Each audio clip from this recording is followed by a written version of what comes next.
win, helping you create a custom post-trade building you can count on.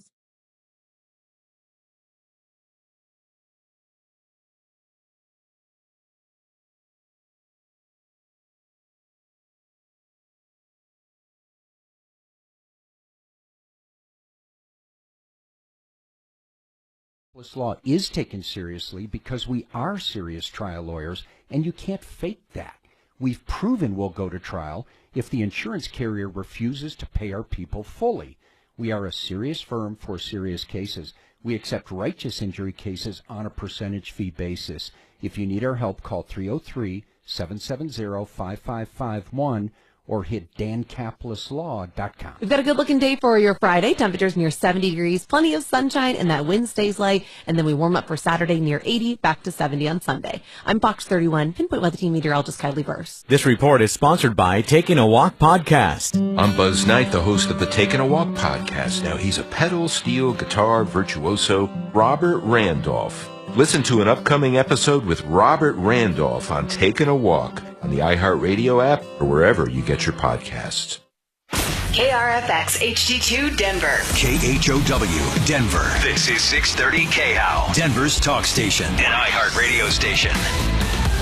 Guaranteed human. ABC News, I'm Brian Clark. Tennessee lawmakers voted to change the state's congressional map on Thursday. The change favors Republicans. Earlier this year, voters in Virginia in a referendum redrew the map in favor of Democrats. But ABC Stephen Portnoy says that referendum has been struck down. The Virginia Supreme Court ruled 4-3 that the Democratic-led legislature didn't follow proper procedure. The Commonwealth's Constitution says lawmakers must vote to approve a ballot measure twice, both before and after a statewide legislative election.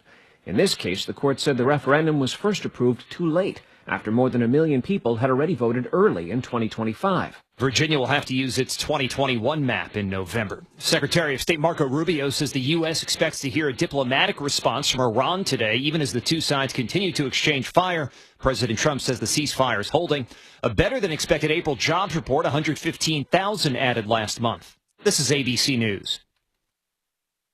Tech company Instructure says its Canvas platform is back online. Hackers gained access to the platform used by millions of students across the country.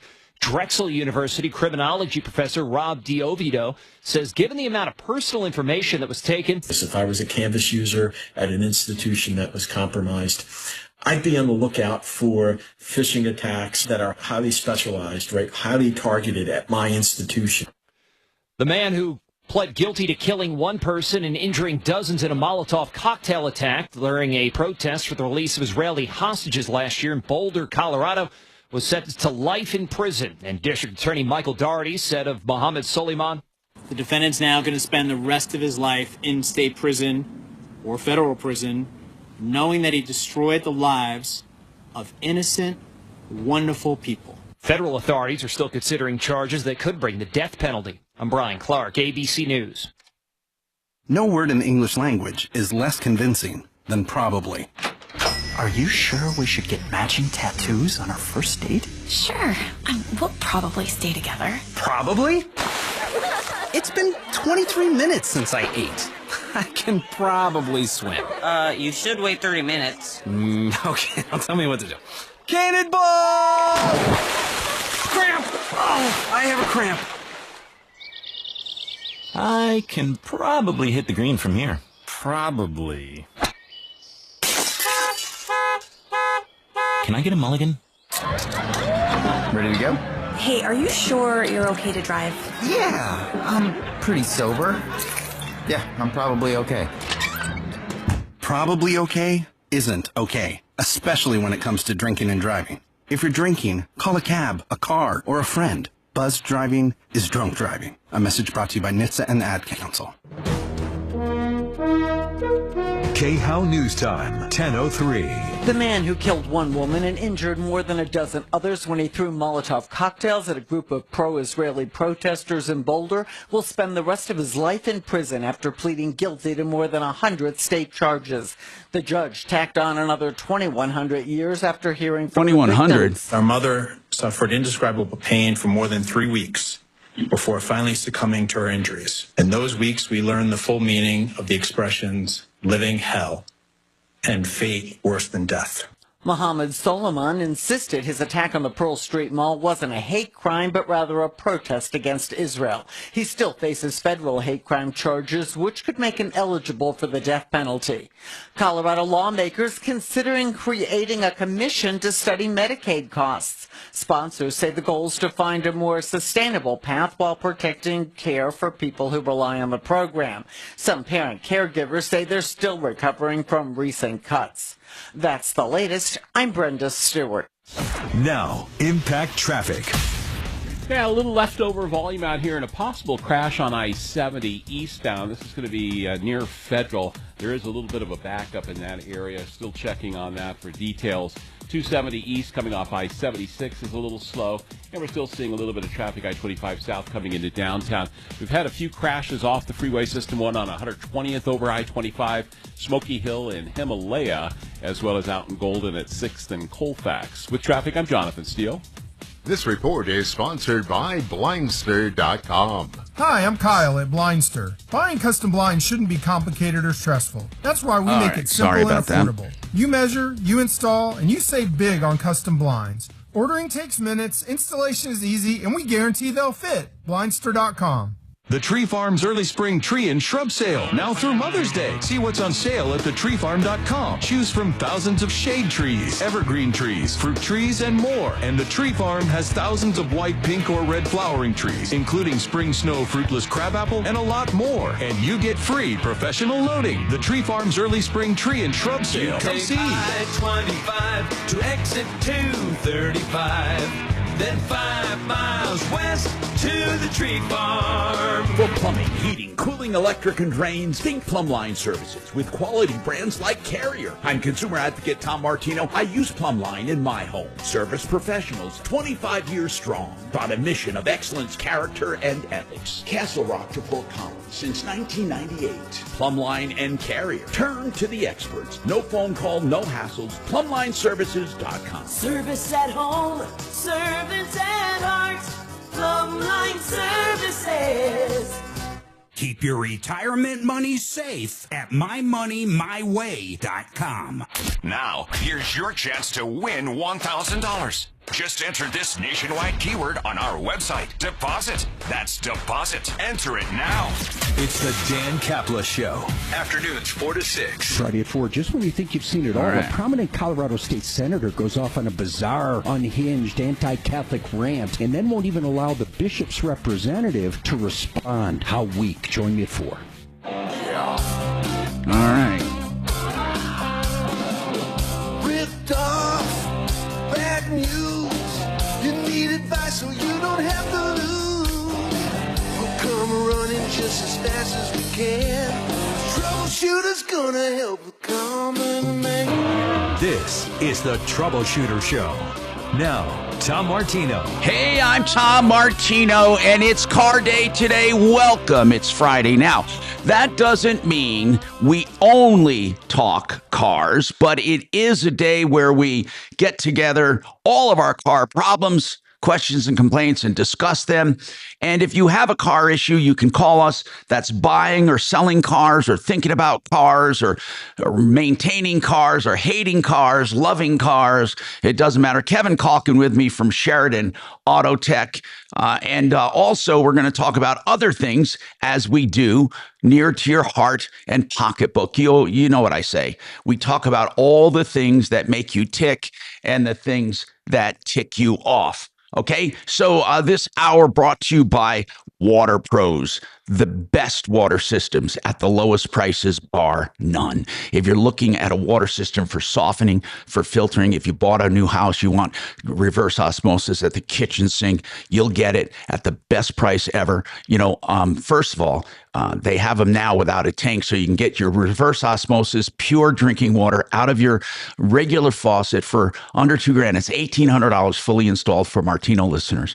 303-862-5554. Just remember, waterpros.net. And speaking of that, by the way, I did look into a law that he told me about, and it's true.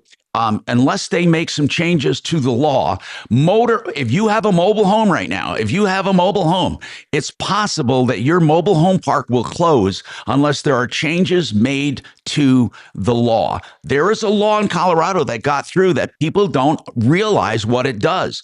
It mandates that mobile home parks supply a certain quality of water to residents, just mobile home parks. Now listen to this.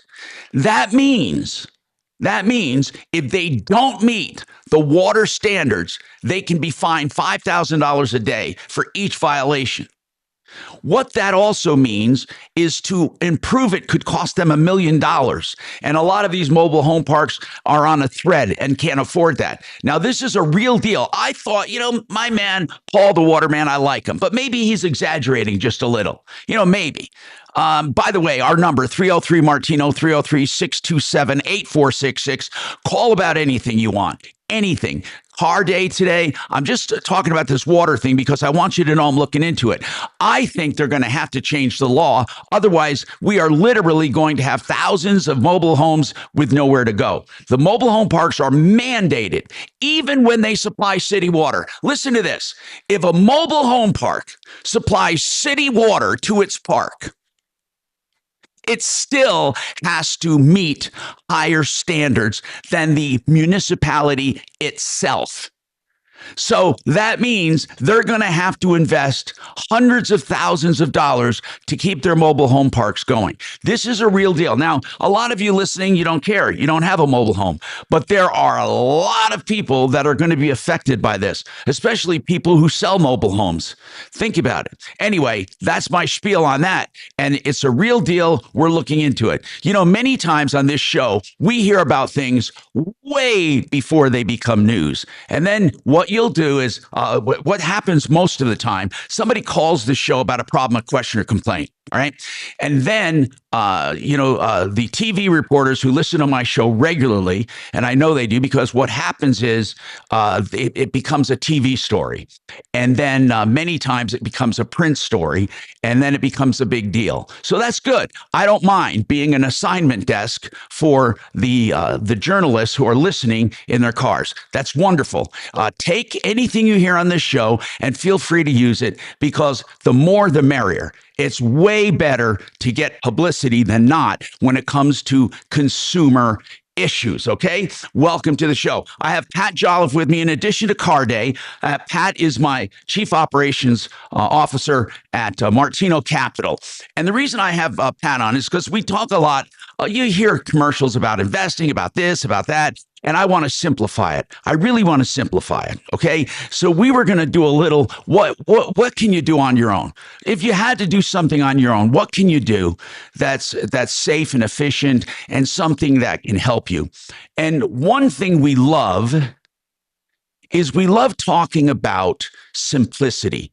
And we're going to do that in a second, but I want to take Matt right now because as I promised people, priority goes to callers. Matt, you want to promote Shredathon. Is that right going on? That's right, Tom. How are you doing today? Good, man. What is a Shredathon? So we're sponsoring it. My name's Matt Rain. I own Rain Building. We're at GC in Colorado Springs, Denver, and Phoenix, and we're sponsoring a Shredathon. It's going to be in Colorado Springs on Saturday. And folks can come out and they can bring, anything they want shredded securely, old checks, taxes, any mail, medical records, whatever they want to get rid of. And tell me about the Shredathon. Is it free of charge to people that show up? Matt? I'm sorry. Did we lose Matt? He should be there. Okay. I'm sorry, Matt. For some reason, we're not hearing you. He wants to talk about the Shredathon. When you guys reestablish contact, let me know. His cell phone pooped out. Okay. As I was saying, I think one of the main things about investing that people do is they make it too complicated. They really do. And we have goals when it comes to investing, right? And our goals are to keep money safe, to make it grow, and then eventually to produce income, right? I mean, that's really what we want. We want to keep money safe. We want it to grow, and we eventually want income. Now, there are a few people that maybe don't care about the income so much. They want to have something to pass on to their kids. There's something that I don't know. Pat is with me from Martino Capital, and I'm going to ask him real quick here. How long have ETFs been around, Pat? Get real close to the mic. How long have they been around in general? A long time. No, have they been around a long time? Have, yeah. Why are they just? But I would say in the last 5 to 10 years they've really picked up. I think more prevalent, yes, in the last decade or so. Now, people, the reason I'm mentioning this is because I talked about very simple do-it-yourself stuff. If you're starting out, this one of the safest investments known to man. Now, I'm not talking about for income producing right now. I'm talking about for your nest egg to grow while you're in the growth spurt. And I would say you should be in a growth spurt anywhere from when you're an adult up to maybe 65 or older. I'm still in a growth spurt. I want to take income later on, but everybody has their own little time to take their growth spurt. And so what I tell people is be safe, okay? And if you want to do things yourself, one of the best vehicles is what we call an ETF. That stands for an exchange traded fund. Is that right? That is correct, and they've been around for about 30 years in the U.S. But I've never, you know what? Years and years ago, people never used them. Were people afraid of them? I mean, I've had savings for years, and I never really dabbled in exchange traded funds. They've seemed to pick up so much steam in the last 10 years. Well, I think it's just marketing and distribution, and people being aware of them, right? I mean, Kevin, do you have? Warren Buffett was promoting the heck out of the VO and different. Do you have exchange traded funds? Yeah, absolutely. Now, what I want people to picture an ETF. It is truly a mini stock market. Mm-hmm. Right. That's what it is. So each ETF is a fund, and the fund has stocks inside of it, or bonds, or REITs, real estate. So it has a definition of the investment that it's going to own. Right. So now you have some ETFs that are general in nature, like S&P 500 ETFs. You have Bitcoin ETFs or crypto ETFs. I mean, you have agricultural ETFs. You have technology ETFs. So you have what I call sector ETFs. Correct. And within the sector, they go out and find investments to put in the fund. Then you buy a portion of that fund. Right. You buy a share of course. Yeah. In the index. So in essence, if you have a group of ETFs, you have a bunch of mini stocks, a bunch of mini stock markets. So by its sheer nature, it's a safe investment. It's extremely well diversified. And while you can't invest directly in indexes, you can invest in exchange traded funds that will mirror. Exactly. And what is owned on or inside of that is defined by oftentimes the market cap or even the sector that you talked about. So it depends on what you're interested in doing. But market caps are across the board from large cap to small cap to mid cap. Right. And what we're talking about is capitalization means the size of the company in essence. Correct. And so what you want to look for is a good, stable ETF. And what do you look for in an ETF that makes it worth investing in? We can talk about that quickly, but I think Matt is back. Did we reestablish our connection with Matt? Hey, Tom, I'm here. Okay, Matt, your Shred-a-thon, is it free to consumers who show up? It is free, but we are asking for a goodwill donation. And all of the money goes to an organization called the International Order of Rainbow for Girls. What is the International Order of Rainbow for Girls?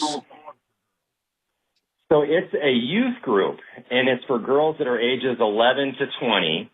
And it takes them through processes of where they can gain leadership skills for their life. And all the money goes to them and their projects. And where do people, so what do you help this organization, International Order of Rainbow for Girls. What exactly does it do? Hey, I'm going to introduce Elizabeth, who I work with. All right, I'm gonna take a break then. I'll tell you what I'm gonna do. If you're gonna do that, I'll take a break and we'll come back and talk about that. Okay. I just want to know a little bit about the organization. We love promoting good organizations, and then the Shredathon is tomorrow. We can plug that. I also have Kevin Calkin with us from Sheridan Auto Tech. And that's SheridanAutotech.com. We're going to take your phone calls on cars. Plus, we're going to talk a little bit about starting an investment portfolio the easy way. And we're going to do all of that coming up right after this.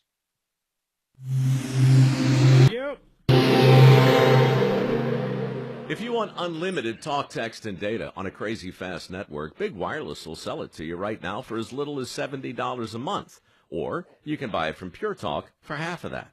I'm talking about unlimited talk. I've never text heard of this and unlimited organization. data for just $34.99 a month. Stop paying the big guys twice what you need to. Dial pound 250, say my name. That's pound 250, micro, to switch to Pure Talk, where the savings are truly unlimited. Hey, we love great companies on this show. John Clace is a mortgage banker with CMG Financial. He can do the all-in-one loan, which in my opinion is the best loan in the industry. It's a 30-year line of credit. So if you're going to refi, it pays off your home, right? And then you have a line of credit. So as your value of the house goes up, you can borrow more, you can pay it down, you can borrow it up, you can pay it down. I call it the liquid loan. Now, here's the great part about it. Every penny you keep in the bank counts against your average daily balance, thereby lowering your effective interest rate. If you want to find out more about this incredible loan, go to CMG online. Here's where you go to find John. Partnerinlending.com. That's partnerinlending.com.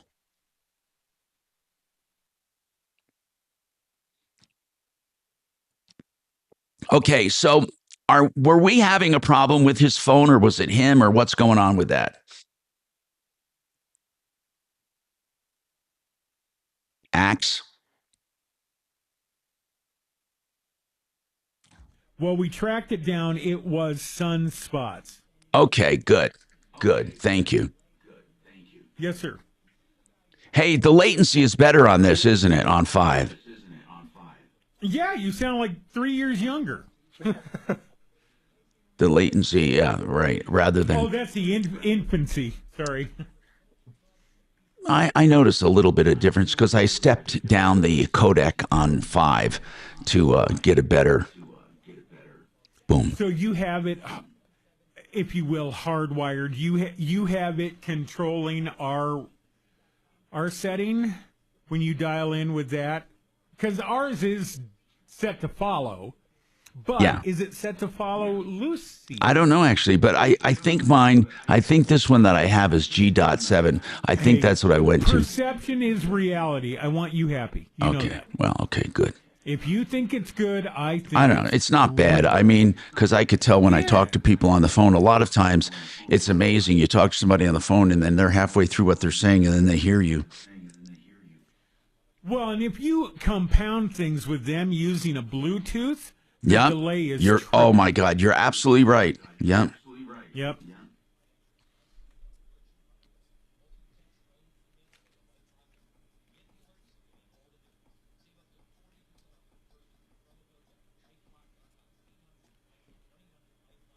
Now they're being introduced to this concept of like psychedelic. Should we discuss on YouTube what Adam's getting for his mom for Mother's Day? Yeah. I already got her Mother's Day gift, but I don't know what you're talking about. Okay. Wait, what are you? What am I getting her?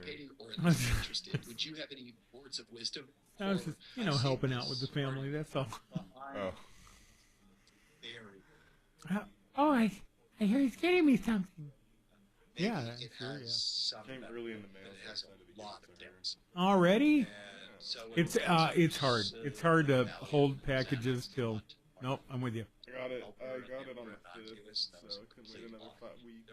No, not at all. Stop them, and they now I bought this too with it. And then the early I can't. Oh my God. Slavery is over. You don't have to wear gold. You don't have to wear chains. I guess it's good that they are gold. Flava Flav. Want a clock on there? It's beautiful, but you're moist tonight? What? I said it's silver with moissanite. Oh, moissanite. Moist at night. It's the best fake diamond you can buy. It's like Tom's favorite religion, Mennonite. I feel like you'd be a Scientologist. He likes it. I did. I briefly skimmed through that because of my dumb dad. You damn right I got down with L. Ron Hubbard. L. Ron Hubbard. Mm-hmm. For a minute. How'd it go? Laughable. Not that we probably aren't filled with some sort of alien race that we have to clear out of our system for us to be at peace, but yeah, no, whatever. Well, his explanation of it was aliens got dropped into a volcano. Yeah. Now, listen, Matt's going to have to understand that he has to wait for Andrew. Okay, now, and then put the name up of the woman he's going to have on the call screener, please. Okay. I'm going to go to Andrew first because he has a question, and Kevin can probably answer that. Even though I think I'm smarter than Kevin, but he looks good. Yeah, let's go ahead and test that. Yeah. Be fun. Yeah.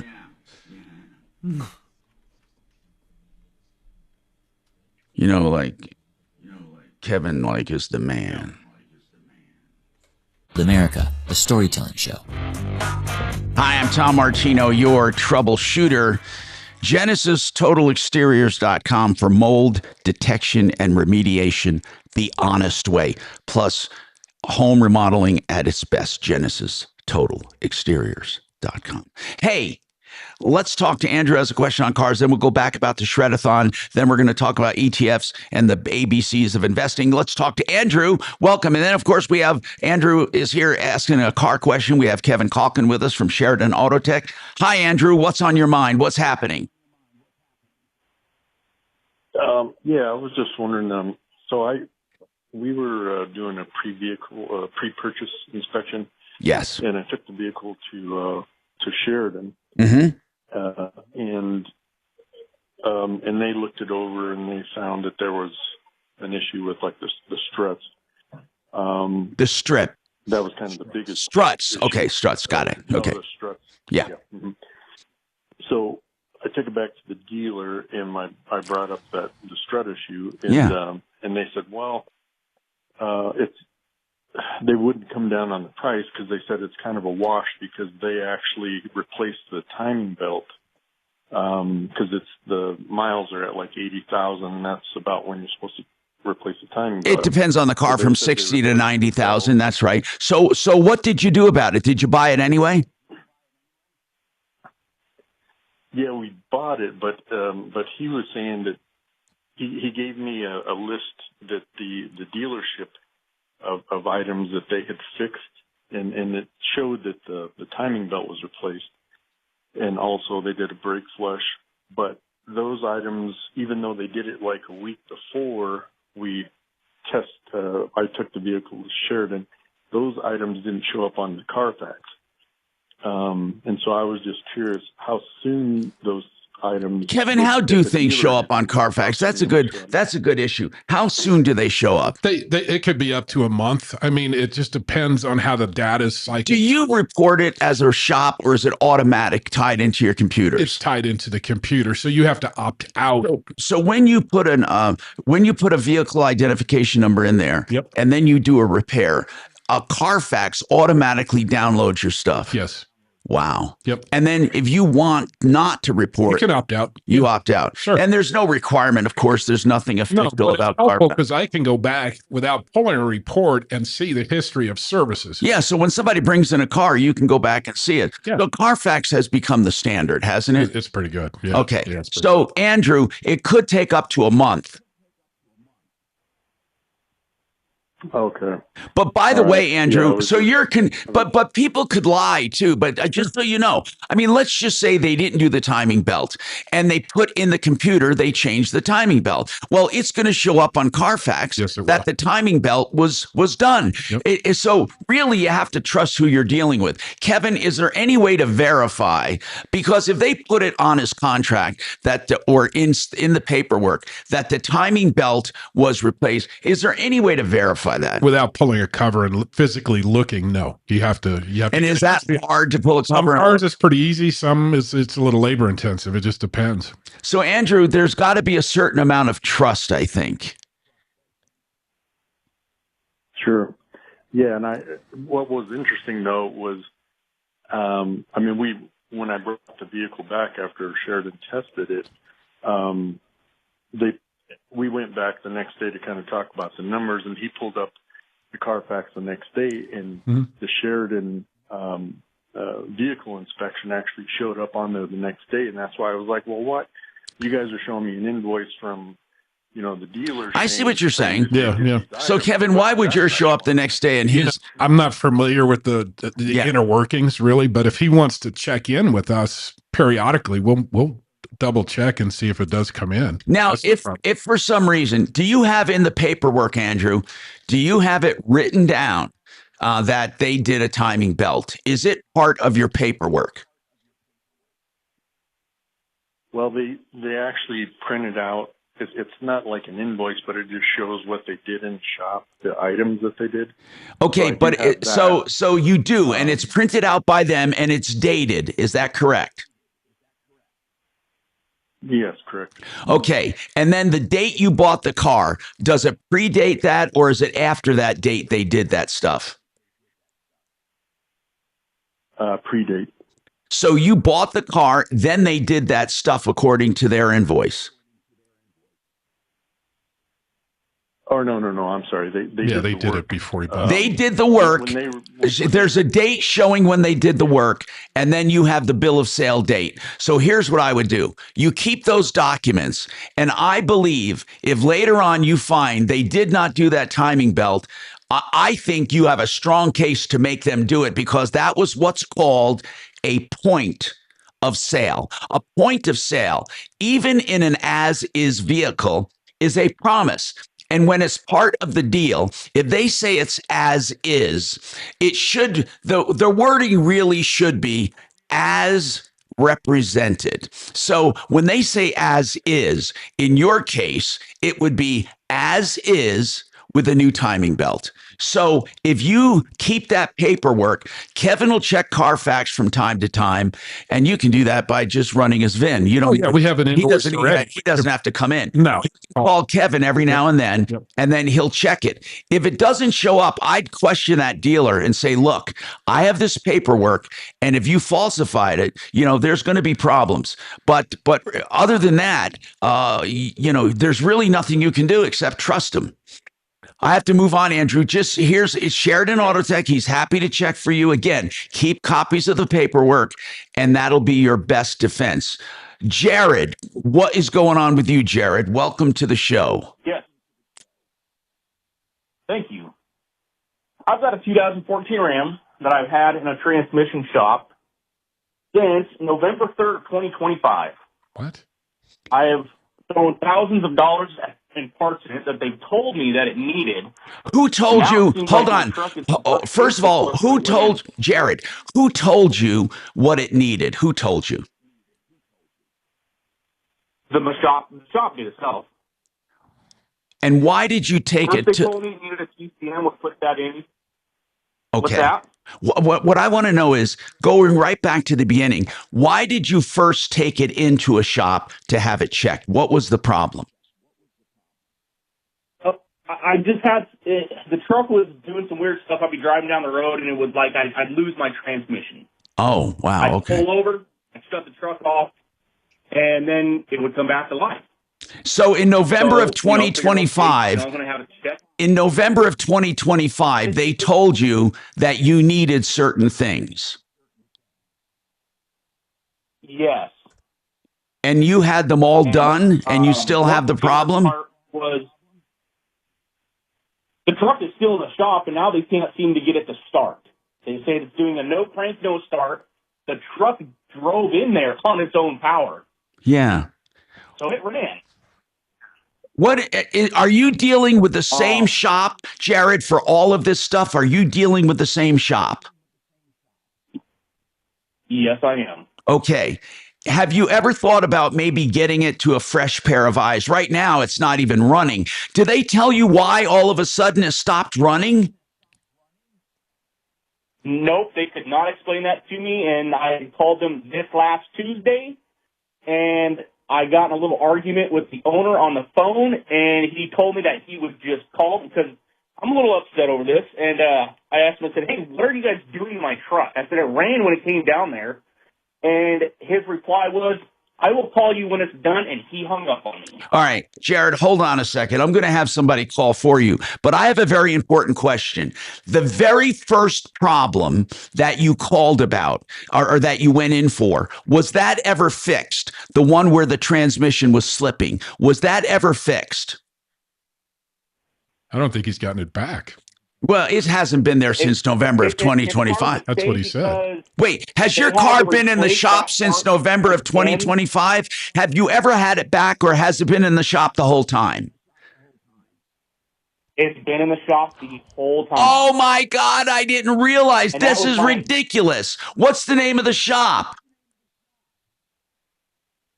Detroit Transmission Specialties. Detroit Transmission Specialties. And what kind of a truck is it? It's a Ram pickup. It is a 2014 Ram 3500. Okay. 3,500. Hold on a second. Hold on a second. We'll come right back to you. This is incredible. I did not realize that my God, I did not realize that it's been in there the whole time. That's incredibly stupid. And they just said they're going to call you when it's done. That's not good enough. Hold on, Jared. We're going to have someone call for you and help you out. That's absolutely ridiculous. All right. Listen, folks. We're talking cars, right? If you're ever in a car accident, think John Fuller, a personal injury attorney who will talk to you free up front. And then if you hire him, you have full access with his cell phone. You can call or text at any time. No need for an appointment. Get started on your case right now. 303-597-4500.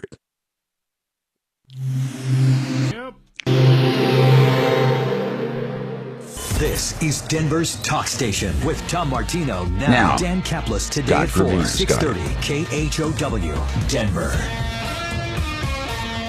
It's been in the shop since November. Impact Traffic. God, I know you have a hard. You got to leave. We do have rock scaling underway at the Veteran Memorial Tunnels, which is closed I-70. It should be reopening here shortly. You know, tell those guys, Matt and Elizabeth, I will get to them. They just have to be patient. We don't care. Okay, as long as they know that. They're doing okay. I will give them a plug. West up through Vasquez. I'm not carrying yet. Down, there's a little bit of company. Be that way, Shannon. You're going to be the main defendant. You're the main defendant. I'm doing other stuff. You're the main defendant. I'm Buzz Knight, the host of the Taking a Walk podcast. Now, he's a pedal steel guitar. By the way, a job I'm very comfortable with.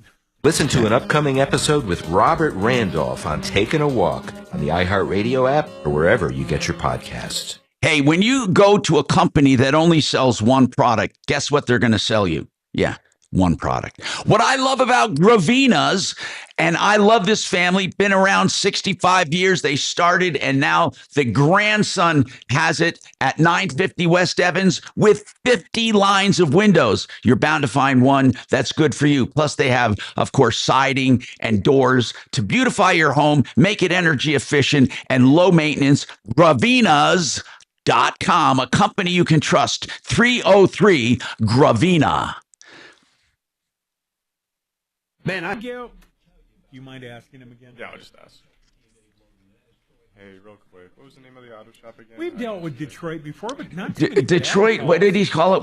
He's Detroit finding out. Transmission Specialist. Detroit's Transmission Specialist. Okay. I don't think that I've never heard anything terrible. Took his Ram pickup truck. No, not terrible. Into Detroit. There might have been something that there was a delay on, but Transmission Specialist. Nobody was. It wasn't like what's his name stealing cars. I got you. Okay, I'll put you back on hold and update the screen caller info. Okay. I'm sure the guy's frustrated, but that's not a good answer to a problem. Yeah, if he might have hollered at him or something. Even still, I mean, the guy's been patient for 5 months. Yeah. That's 5 days. Yeah, tell the guy to stop calling, but 5 months? You're right. I'd be calling every day at that point.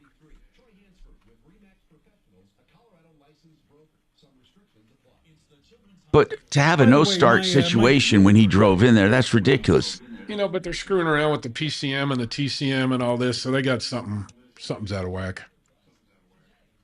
My indifference That's not to uncommon, the because I think they're kind of hunting for the shredder people. I had asked if I could come by with a few cases of evidence, and they said, so. What a few cases of evidence. Marked, do not destroy. Cases, what do you have? What's the file on you that's a few cases? Oh, dude, it's crazy. You know, maybe pulled over or something a couple of times, and it ends up being boxes of info. It sucks. Yeah.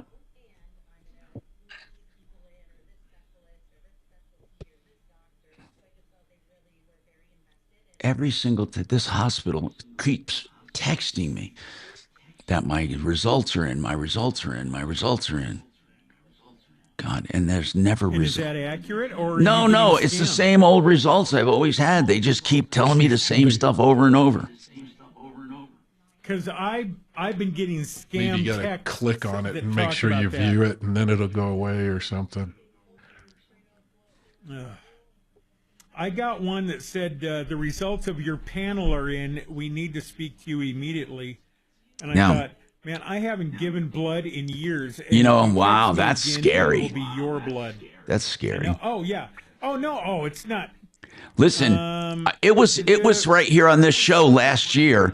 I had a blood culture being done, and so I'm here doing the show, and I get a phone call, and the message was on voicemail, get to an emergency room. And it says, your sepsis or whatever, which is like deadly. Yeah. And I'll never forget that. I had to leave right in the middle, and boom. It was scary. Okay, so mine are scams. What I'm saying is I could imagine if you're somebody who's had 18 different problems in the last year that you could certainly fall into a percentage of scam texts based on medical. Yeah. Like I get, when is this? Just a couple of days ago. Hi, Shannon, your form is okay. Click here to see the rest of it. Yeah. So they have my name and my number. Hey, Axe, what deputies do we have on duty? I have Bo here. Who else do we have? Christ. There is nobody in studio. Okay. But anybody standing by on the phones? I know Dimitri's off. I think I'm going to put Bo on this dealership thing. This is ridiculous. Okay. We, again, want you happy. Here's one. Plan expiring now. Shannon, your online drive is offline. Downloads can't run. Click here to learn more. F you in the a-hole. I'm not licking on your clink. Has the lowest prices guaranteed. Hi, Tom Martino, your troubleshooter, 303-713-8255. Listen, beautiful Italian porcelain showers, walk-in, renewhomeinnovations.com. Listen to this. They do it in 2 or 3 days, and you have a whole year to pay with no interest. That's Italian porcelain. They're direct porcelain importers for beautiful walk-in showers. Renewhomeinnovations.com. 303-904-2000. Okay, so Jared is telling an unbelievable story. I mean, his his Ram 3500 pickup truck, he took to Detroit transmission specialist in November of 2025. I can't believe it. And now they say, well, it won't start. They've had it the entire time. And I think he had words with him and they hung up on him. We may have to have somebody call over there to see what's going on. But Jared, in a nutshell, what do they say as far as why it has been there that long? That's unconscionable. What do they say to you? What is their excuse? Are they waiting for parts or what? Or did you not give them approval? What is the reason it's been there that long? So I gave them approval on everything that they've done. First, it was a TCM. They said it needed a TCM. So I paid $1,900 for a TCM. Yeah. That did not fix it. Then they told me it was a valve body inside the transmission. I said, okay, let's do that. That was $800. That didn't fix it. Well, then they came and told me it was a wiring harness. They said it was the transmission wiring harness, and that is no longer available through the dealer. You can't get them. So is that what the delay is? Do they say they're trying? Oh, you found one. Okay, keep going. Sorry. I found one because they couldn't. Now, the only one I could find was used. That was $3,500. Oh, my God. Guess what? It didn't do a darn thing to my truck. Absolutely nothing. So then they put another PCM in it, and that brought up the original code from when I brought it in. Then it was pointing towards the internal of the transmission, and that's what it was. So I am $5,400 in right now, and I still have to pay what I owe them for a partially rebuilt transmission. They're not even giving me a full rebuild. So when do they say it'll be done? When I called this last Tuesday, I told them I wanted my truck by today, and I still haven't had a word. And like I said, how much do they say you're going to owe, Jared? How much do they say you're going to owe after they rebuild it? I'm probably going to. Well, like I said, this is not even going to be a fully rebuild. Right. They're just replacing what they said, the bad parts that were in my transmission. So how much? I believe I'm going to probably owe a little over $7,000 after the $5,400 I have already spent. Oh my God! So that's going to come out to like what, $12,000? I'm going to ask a stupid question right now. I'm going to ask Jared, hold on. I'm going to ask a stupid question. I want a very simple answer. What are you calling about today? How can we help you? What do you need? I need to know, do I need to hire a lawyer? And if so, I would like to know if you could point me in the right direction of one. Okay. Jared, I don't know what you would sue for, is what I'm saying. Is basically, I don't know what you sue for. Do you sue for loss of use of your car or your truck? Are they negligent? Are they doing it on purpose? I don't think this is personal between you and me as if you're my brother or my cousin. I am telling you, no. A lawsuit would just be ridiculous at this point. If I were you, I'd get the truck. Here's what I would do. I would take that truck to someone and have them go through it and tell you, first of all, about these other repairs. I think they would owe you. Kevin, I don't know what you think, but if they were chasing things that never fixed the problem. It's obvious they're chasing. Yeah, they were chasing. Don't you think that they owe him something for the stuff they did that didn't work? Did they offer you any kind of a credit or a refund? No. Jared, I'm going to have one of my deputies. I think you need to get your truck out of there and get it analyzed neutrally. You really do. I would not hire. Okay, Bo just came in and said he can call them. Yeah, let's hold on a sec, Bo. Okay, so Bo, here, put Jared on hold. I want you to, Axe, I want you to get the stuff together for Deputy Bo, and let's figure out what the hell is going on. Okay, I do not think they're liars. Nope. I don't think they're cheaters. I don't think they're ripoffs. I don't. This place has been around a while. I think they were making a good faith effort. The problem is, I think they owe you something for some of the repairs that you did in vain, unless it needed that other stuff. I forgot to ask how many miles. It could be it needed supper. At this point, they got to just eat their labor, charge them for parts, shake hands. We tried. Sorry, move on. They don't need to make full retail on this. Eat the labor, charge them for the parts, let them go somewhere else. And for the heck of it, Axe, I'm going to take a break. Just find out how many miles are on this truck for me. Just tell me and put it up on the call screener. Okay, we have more coming up. Again, it's Car Day, whatever you need, 303-713-8255. Let me take this real quick. Jay, make your comment right now on that truck, and then we'll take a break. Go ahead, Jay. What is your comment on that truck? Hey, Tom. Remind Jared to keep and demand every single part they change. Yeah. it could be really valuable to him later on. You remember he was supposed to do that according to law. He should have asked for that beforehand. Well, a lot of them are going to have cores though, so there wouldn't be a part to have. The Okay. valve body and the TCM both Who have cares cores. about the core? Yeah. That much money in there, he might want to keep his stuff. You're right, Jay. He can always. I'm hoping they kept him. Okay, we got more coming up on the Troubleshooter Show. Stick around.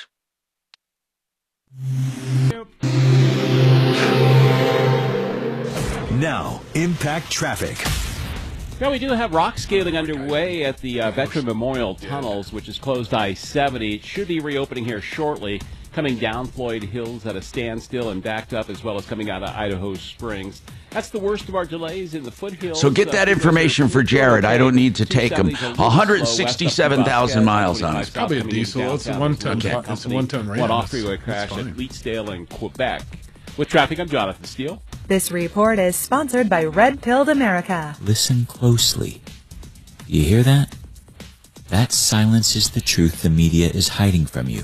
Red Pilled America will tell you the whole story. Listen to Red Pilled America on the iHeartRadio app. That's Red Pilled America, a storytelling show. I'm going to tell you the best, the smartest $39 you'll ever spend is with the Fix-It 24/7, their extreme clean, tune, and check of your AC. Honest to God, I've had it done. They take it apart to the extent they can. They spread out the parts. They clean every nook and cranny. They adjust and tune it and give you a no breakdown guarantee. It's unbelievable. It's hundreds and hundreds of dollars worth of work. It's a refurbishment because they want you to be a new customer. So if you've never had it done, give them a call. They'll get it done. 720-526-3939. FixMyHome.com. Book now. Hello. No, there's no amount of planning that can make it better. Make what better? Our coordination with stuff like the Shred It guy and stuff. Oh. I mean, yeah. It's just, yeah. It's just life. Happening. I'm going to go to him right now. Uh-huh. Oh, Pat, you got to leave, don't you? Shit. You got to. Take care, Pat. Okay. Okay. I'll take.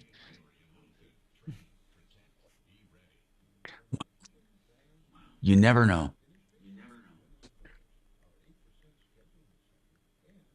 Yeah, like the Anasazi. Why did they leave Mesa Verde? That's some of these crazy ETFs out there. If you Google the highest return or something, you know, these 10x things. Yeah, they were 30%. Oh, yeah. No, I just chuckle. I was like, it's just 30% dividends off of 10x this. And I like how when I'm typing, I shorten transmission with trans. Uh-huh. It always shows the little. It gives you a rainbow flag? No, it gives me the Kevin, do you do all your own stuff? Oh, nice. Oh. Okay. Do you enjoy that? You know, it's a lot like everything else. When it's doing well, I feel like a genius. And when it's eating shit, I'm like, what am I, you know? You just... I mean, wouldn't any be fun? Sure. But it seems like a burden. Stuff going in, stuff coming out. Oh, my God. Really? Right. No, I'm not agreeing with you. Oh, ladies' night, free drinks and having a guy buy you a house. Sure, okay, but you still, you know, there's cooter issues. Did you say cootie or cooter? Cooter. Okay. Cooters in the shop. Okay, tell them to be ready. I'm going to come to them. Okay. Yeah, I think when they hear their name, they'll know. Okay, Elizabeth and Matt, and it's the Shredathon International Order of Rainbow for Girls, whatever the heck that is. Sounds good to me. We admire you trying, Tom. A nonprofit, Masonic-affiliated youth service organization, teaches leadership, confidence. Well, what's the point if you're not getting edging? You know what your range is in between. Oh, did you get your bike out of the shop? No. What the Matter of fact, hell? I'm going to call. They haven't called yet. I want to make sure that it didn't go to spam and they don't have any other way to contact me, you know?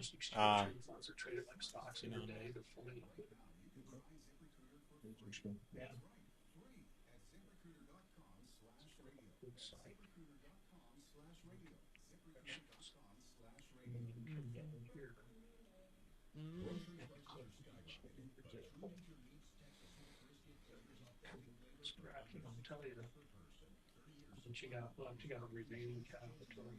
So are they taxed at short term or is that taxed? No, it's just based on you. So your share price is traded as a stock. So they go from one to the other themselves. That's all. There's still the other subjections that are taxable. Well, it depends on the turnover of the portfolio, right? So they would generate short term possibly gains if they're traded within a 12-month period. But that's up to you. I mean, what's going on inside of the fund, you have no control over. That's true. Right. Like here, there's a gaining downside, a buffer of 10.75 and adverse caps at 0.3. So what the buffer means is if the market, the underlying index on this drops 10.7, but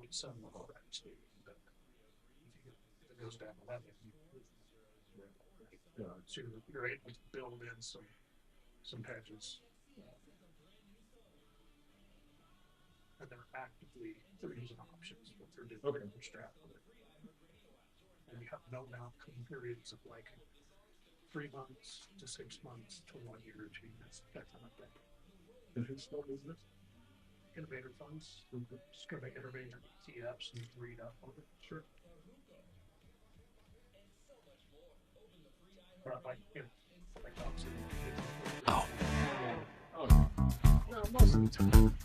Hi, Tom Martino here. Let's go to Elizabeth and Matt. Okay, so the International Order of Rainbow for Girls is a Masonic organization, and they teach leadership, confidence, citizenship. It was founded in 1922, according to the internet here, and it's to empower girls to become confident leaders through service, sisterhood, and personal growth. Sounds great to me. Now, they're going to ask for a donation. Either one of you, take it away. Let's plug this thing for tomorrow and get people out there for you in Colorado Springs. It's a shred-a-thon. Explain it, please. Okay, so shred-a-thon. They can bring anything that they want shredded up, old checks, taxes, pay stubs, anything that they don't feel comfortable with throwing in the trash, or don't burn anything, please. Yes. It's going to be, it's Saturday tomorrow. It's going to be on the top of Fillmore Hill, and the address is 1150 Panorama Drive. There'll be a bunch of the girls are going to be out there with signs showing you where to drive into.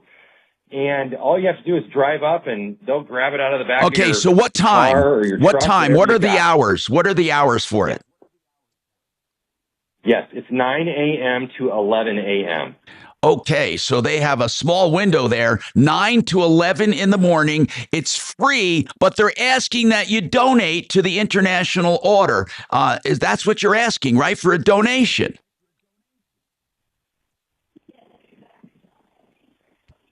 Do we have them still, or we're having problems for some reason, guys? I'm going to plug Can this you hear thing. me still? Yes, now I can, Elizabeth. Go ahead. Yes. Okay, I just said thanks for explaining what the organization does. So I was in Rainbow and just still support the organization, and it does a lot of really great things for young girls in our community. And so we'd really appreciate the community support and bringing their items to Shred and giving us a donation to help continue that mission forward. How do girls find out about the International Order if they wanted to be part of it? So there's a website online, and we have an Instagram account for the local chapter, which is called Pikes Peak Assembly number 4. The International Order is at IORG.org. Okay, so International Order of Rainbow for Girls. So it's IORG.org. Hey, Tom, it looks like they updated their website name, actually. It's gorainbow.org. That's My better. bad. That's better. GoRainbow.com. That's easy to remember. Or .org. I'm sorry. GoRainbow.org to find out more about this wonderful organization. And it's tomorrow, 9 in the morning. You know, shredding is an important thing, and it's going to be securely shredded. And you're going to have a truck right there to be shredded right before their eyes, right? Exactly, yes. and it's 9 to 11. I'm going to give out that address. It's Colorado Springs, 1150 Panorama Drive. It's for the International Order of Rainbow for Girls. I've been reading now since you told me about this is a great organization for girls. And please take advantage. Those listening, by the way, bring a donation by, even if you don't have anything to shred. Go on by, see the girls, 9 to 11. And it's 1150 Panorama Drive in Colorado Springs. And find out more about this wonderful organization, okay? Here's where you find out. Go rainbow.org. Go rainbow.org. We have more coming up on the Troubleshooter Show. Well done. Thank you. Well, good. I got to them. Now I go to Pat. Then I got pain in the ass Kevin. And ask Tom for his recommendation since you're the only caller right now, or is that something? Or did you want to reschedule if you're busy?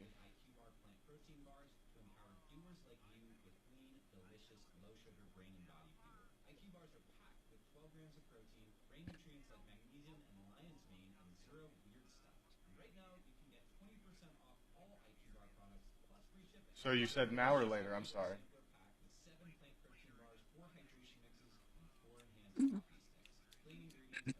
Okay, I gotcha. Do you just want to call us back, or do you want me to get a good callback number for you?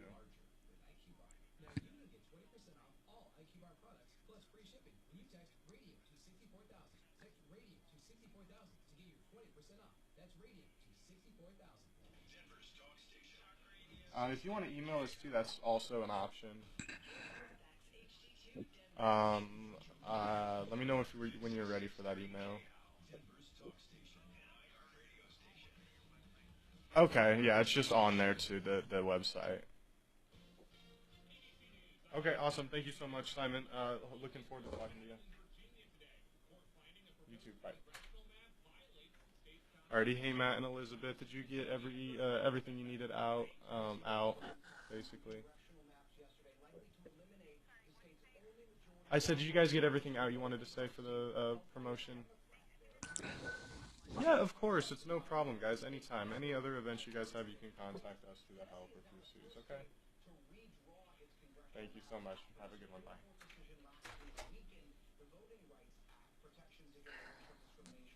Do you know how much time we have? I wish they'd figure out. Educate kids. Well, we come back at 06:30 again. So Educate 5 minutes. Kids on investment. You know, it's starting to see something about that just the other day. Yeah, that's what they should do. I've done some of that myself. You know, gone in and just the very, very basics and just try to drill it in their head. Well, even just simple math, when you show them, if you start out even 200 minutes a month right now at 20 years old or something, and 65 or 66, it's crazy. I used to show that if you look from how the graph showed if you start at 20, and then like 167, so 2,000 a year, went to age 30 and stopped.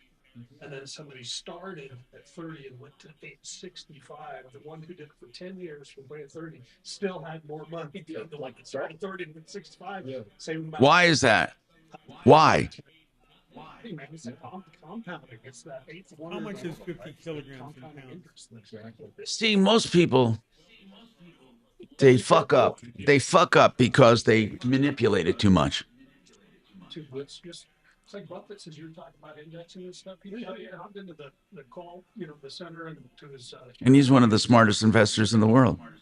Just go buy an ETF that tracks the S&P and leave it alone. Yeah. But don't get bored. It's only up to, I only made $100. Exactly. Just make believe it's not. I put it on auto deduct from your check. That's exactly. Don't. I'll write 3 checks next month because I didn't, all that stupidity that, and I'm like, I'm preaching from experience. Don't overthink it, man. Yes. Because I got my own business, I got to keep the money in the business for now because that's the retirement. That's going to be this. And it doesn't have to be this catastrophic. You can do some really good, cool stuff. just from a registration standpoint, registration you do as your business owner. Yep. You know, the homes of the cash balance plans are huge amounts. Any basis tax deductible would be like $385 grand. Those are from people, you know, marketers and totals that busted their ass. They're looking at why didn't have the cash flow or do anything, and then the last 10 years, they're like, I felt like I got cash flow. Too.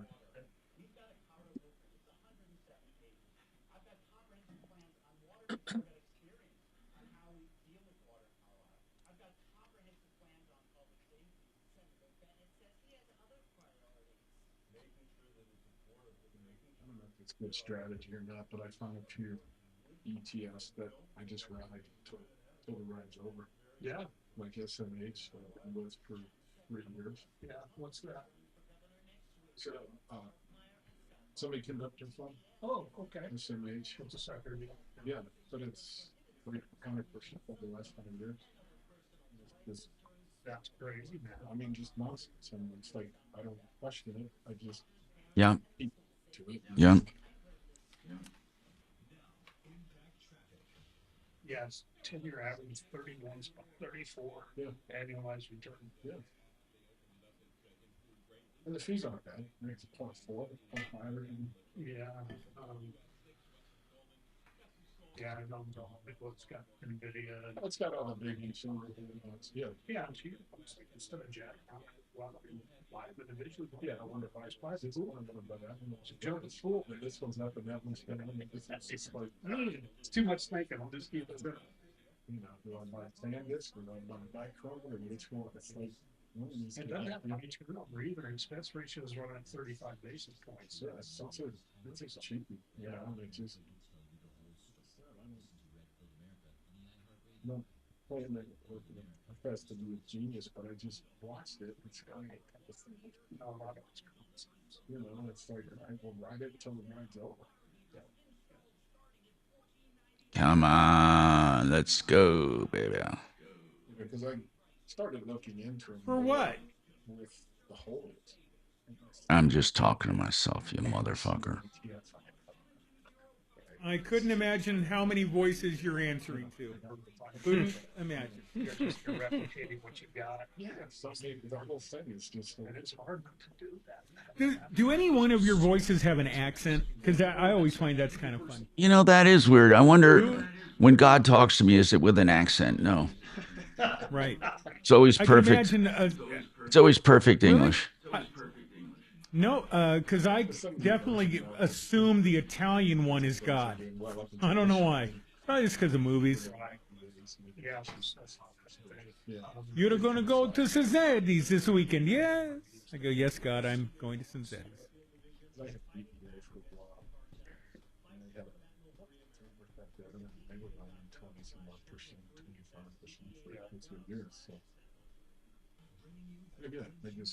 Ride them until you're gonna have the salmon. What are the capers and the lime and lemon? Yes, yes. All right, let's do this again. Yeah.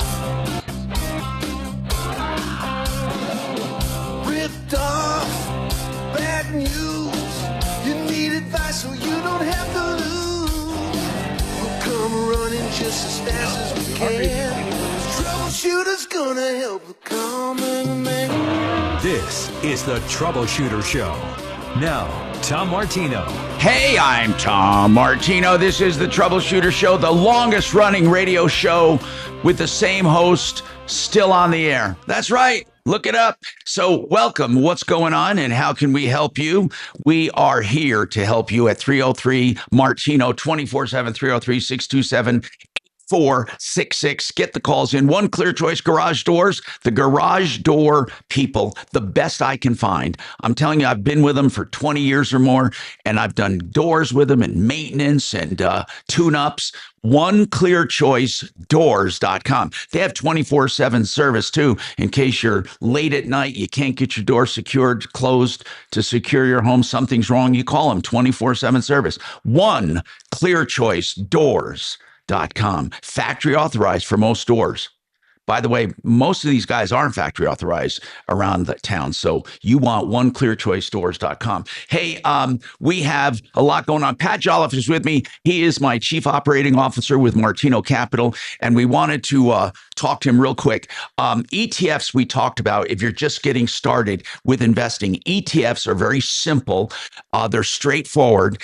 And we encourage them because each one of them is like a mini stock market, Pat, because they're made up of other securities, right? Exactly. And so what does that do to a portfolio if someone's just getting started? Well, it gives you broad diversification. Instead of thinking that you've got to go hunt and find the individual best investment, just go out and buy the basket. So an exchange traded fund is a basket of stocks of companies that you can own.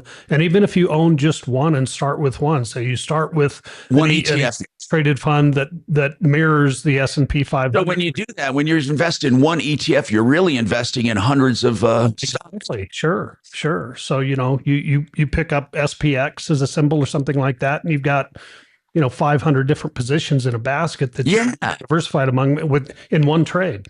Yeah, in one trade. Yeah. And Kevin Calkin, you said you do ETFs. You love them. Oh, I love them. Yeah. Now listen to this. Takes the science out of it. If you invested $200 a month, 20 years ago, just $200 a month into an indexed fund, just a normal S&P 500 index fund, what do you think you would have today? What do you think you would have? What's your rate of return that you're expecting? It's just an S&P index, the S&P. You've got to be around 300,000-400,000. No, it's 165,000. Okay. But that's only $200 a month. Okay. 165,000. Yeah. It is the best investment vehicle out there. Nothing comes close to it. I used to run a comparison where if you started investing at age 20 until 30, and you invested $2,000 a year and you stop. $2,000 a year. Right, $2,000 a year for 10 years, age 20 to 30, and you stop. And then somebody else starts at age 30 and invests $2,000 a year until age 65. Yeah. And assume rate of return. The one who did it for the 10 years earlier had more money than the one that was doing it for 35 years. Now, I said this, and I'm going to say it again because I don't want to belabor it, but we will give you free information. If you ever want to call and talk to Pat, you don't have to call. You're not going to be sold anything. We don't have anything to sell. Martino Capital, I started it because of the industry.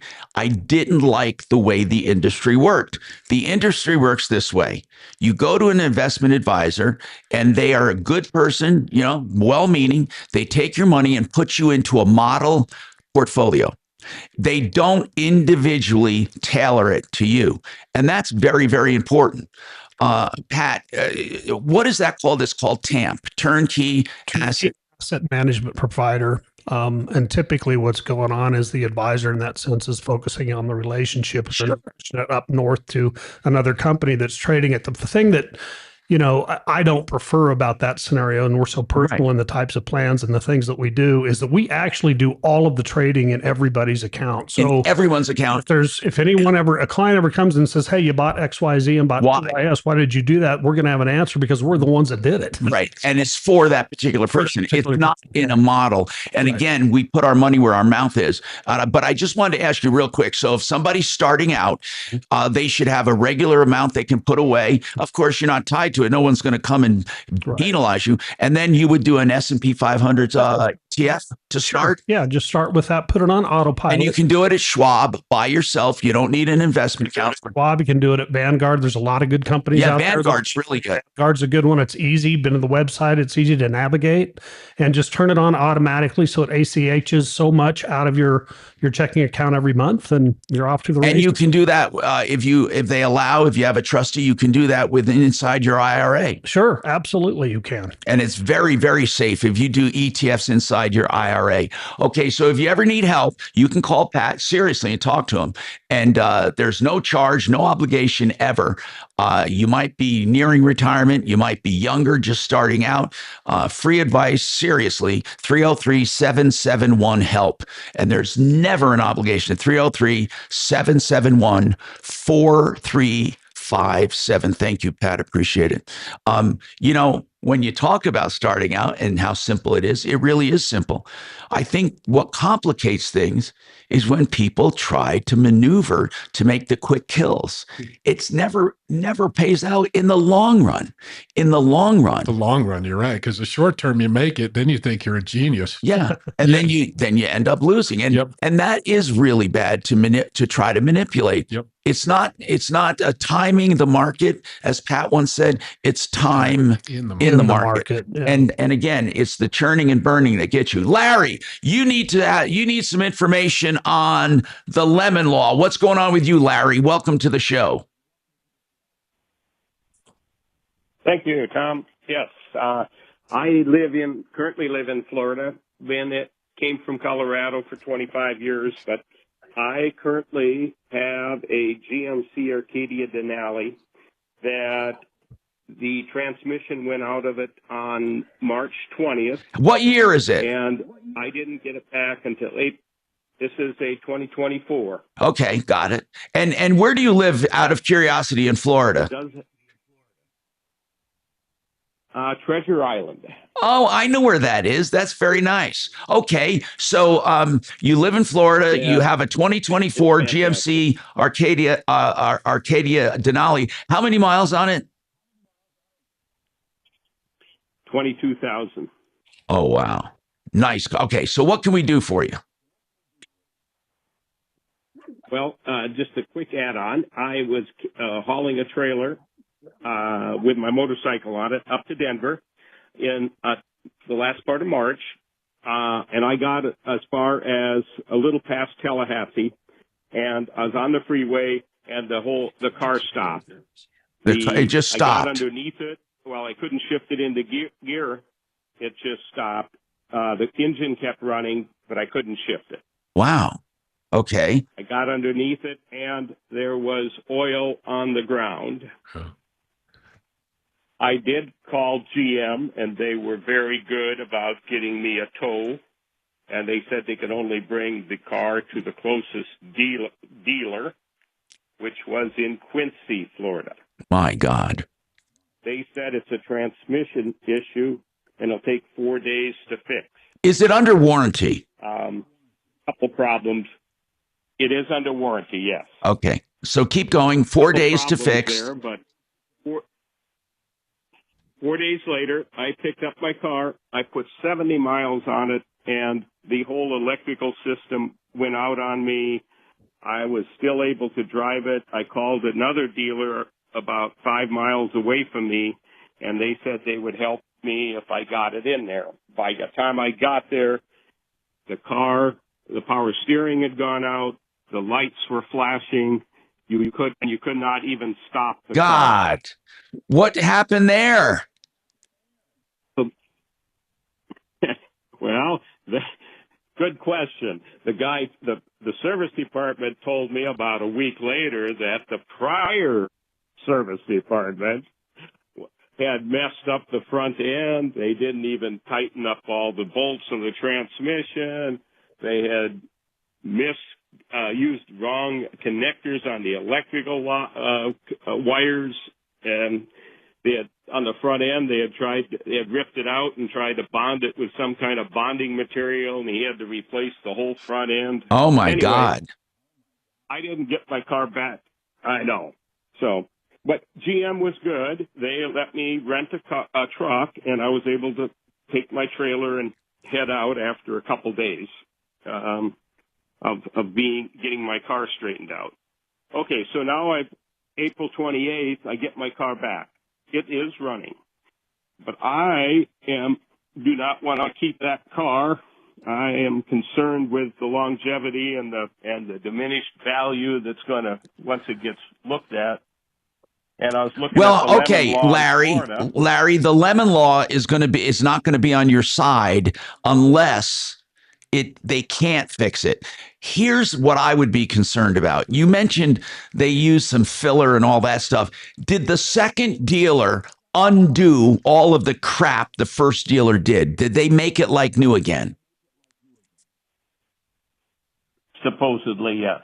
Okay, that's what I would verify, because really and truly, if they fix the damn thing, and they fix it right, and they use factory new parts, and they don't use filler and gunk and all of that crap, it's going to be like new anyway. And getting another car, I know what you're thinking. You're thinking this one is cursed or something, because once you had failure, you feel like, uh-oh, what's wrong with this? Is it a lemon? I just want to say another thing. I think the second failure was due to the first shop. I don't think it's an omen of things to come. Isn't that really why the electrical system failed? Was it put back together wrong? I believe the first shop, yes, screwed it up. Yep. Yeah, so I don't think the vehicle has cooties. I don't think it's going to be indicative of long-term ownership. But anyway, you're asking about the lemon law. So you did your research on the Florida lemon law. It's not even as good as the one we have. What did you find out? Do you think you have a case? I have had an attorney, or two of them actually, say we have a case. There's a well, what do they mean by that? What do they mean by a case? That's a good question. One of the requirements for the lemon law is you don't have possession of it for 30 days. And that's most of them around the country. And that's a cumulative total of 30 days, but it's within the first year of ownership. I believe it's the first 2 years here in Florida. Okay. First 24 months. Okay, that's great. It's 24 months or the warranty period, whichever is shorter. So, yes, it is. You're right. It's a 24-month period as opposed to Colorado, although I think Colorado made some recent changes. In any case, it's 24 months from the delivery date of the vehicle. So did they think you could pursue this? How long have you been without the vehicle cumulatively? For this instance, it was over, it'd be about 38 days. Oh, my God. Okay. So what did the lawyer say? Because I think you can even get attorney's fees. Were they willing to do it on contingency? Yeah. Well, you can't lose. They said that the manufacturer pays for it. Yeah, if they win. If they win. So did you have an attorney that would be willing to do it on contingency? He'll do it with no cost to me. Not even if I win or lose, no cost to them. How do you then I say go ahead. If that's the case, you have nothing to lose. That's true. And he said that he would shoot for a full payment, but it may turn out to just be some dollar settlement. Right. And now you got thinking, well, maybe I should check with Tom Martino, because I listened to your podcast. Yes. And you had an attorney on from Michigan a while back. He's great. He's great. Good in lemon law. Right. He's wonderful. But what he would do is he would send you to an affiliate in Florida. He wouldn't do it personally in Florida, but he's great. I got to think of his name again, that guy. I remember. I'll look it up. But what would the difference be if you just traded it in on a new one? Well, first of all, I mean, it's running. It's 20,000 miles. It's got value. But because they're going to depreciate the hell out of it. He wants at least what he paid for it. But don't they depreciate it with the mileage even within the lemon law? Yeah, but okay, good point. Here's what Kevin is saying. If you get a buyout, it's likely going to depreciate by the number of miles you put on it. If you trade it in, you'll get way less than you would in a lemon law settlement. Lemon law settlements are traditionally more than if you trade it in. Okay. And you don't have to worry about attorney's fees. I don't see a downside to this, man. What were you hoping to hear from us? If you get an attorney who will do it on contingency, then you best believe this guy believes in your case. Because when you talked to a couple attorneys who said you have a case, I perked up when you said they're willing to take the case on contingency. That in itself is worth gold. Are you going to proceed with the lemon law? Huh. Yes? Yes. Okay, good. After listening to you, I am. No, you can't. I don't see how you can lose. It's contingency. You don't have to pay for it. And they're going to listen, if you were without your car for like 38 days with just one repair, and I mean, it's definite that's all you need in Florida is a cumulative total of 30 days within the first 2 years, cumulatively. So that is really a good law. I thought it was the first year only, but it is 2 years. Absolutely. So I would go ahead and do it. Excellent. Where is your Denali right now? It's at our house. GM was good. They actually have a program called Reunite. So they actually shipped the car from Dauphin, Alabama, back down to my home address once it was fixed. Oh, that's great. That was appreciative. Yeah, that really is good. But you have to sue. I'm not complaining about that. No, but for sure, Larry, I'm with you on this one. And I'll try to get the name. Leave your number with Axe, and I'll try to get the name of that Detroit attorney. Okay, and then when I get it, we'll pass it on to you and see if he has an affiliate. But if you have a guy who's willing to do it on contingency already, I would go with it. First of all, I'd want to know that he handled lemon law cases before, and I'm assuming he did. And he's saying he's willing to do it on contingency.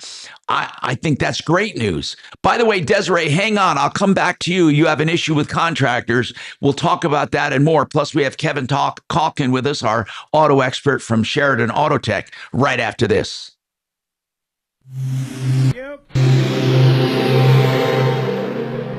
May is Military Appreciation Month at Triple J Armory in Littleton. May 1st through the 9th, active duty and veterans get free range time and exclusive military pricing on annual memberships. Plus, buy one, get one free concealed carry classes. Because you served your country, now protect your family. Also in May is Police Week with free range time, Ladies' Day every Thursday, and Bring a Buddy range specials. The week of Memorial Day is store-wide savings and our best membership pricing of the year. Triple J Armory in Littleton. Train, protect, be ready. Compass Insurance Group. We're talking about cars today. Compass is my insurance broker, and they should be yours. What do I mean by a broker? It means that they're not beholden to any one company. They check for the best deals for you in insurance, and they shop the best deals for you. Do an insurance checkup free of charge, where they will look at everything you have insured and see if there are better deals out there, or see if you're underinsured maybe, or maybe you have too much insurance or you're paying too much. It's a free, complete insurance checkup. That's 303-996-9000. That's compassinsurancegroup.com or theinsurancehelpcenter.com. 303-996-9000. Very nice.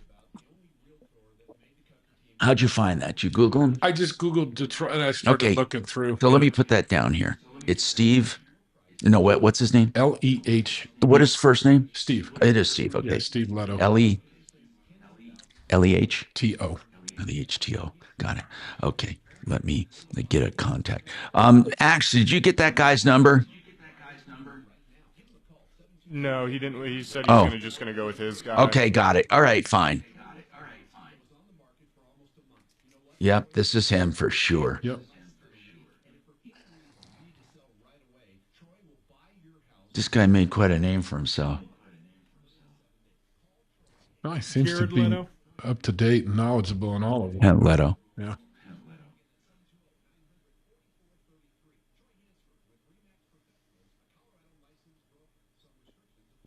Hey, Bo.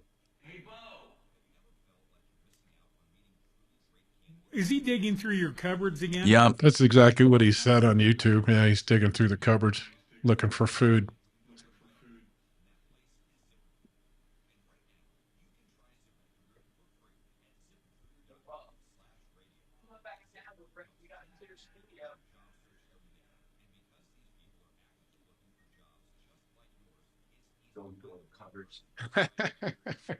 So pizza or calzone or what? Oh, whatever you like. I'm easy. Yeah. I think, let me see.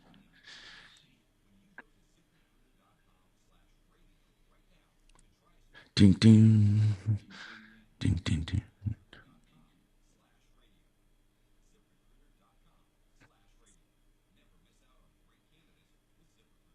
Food delivery. So the one I like the best is DoorDash. I like DoorDash. Yep.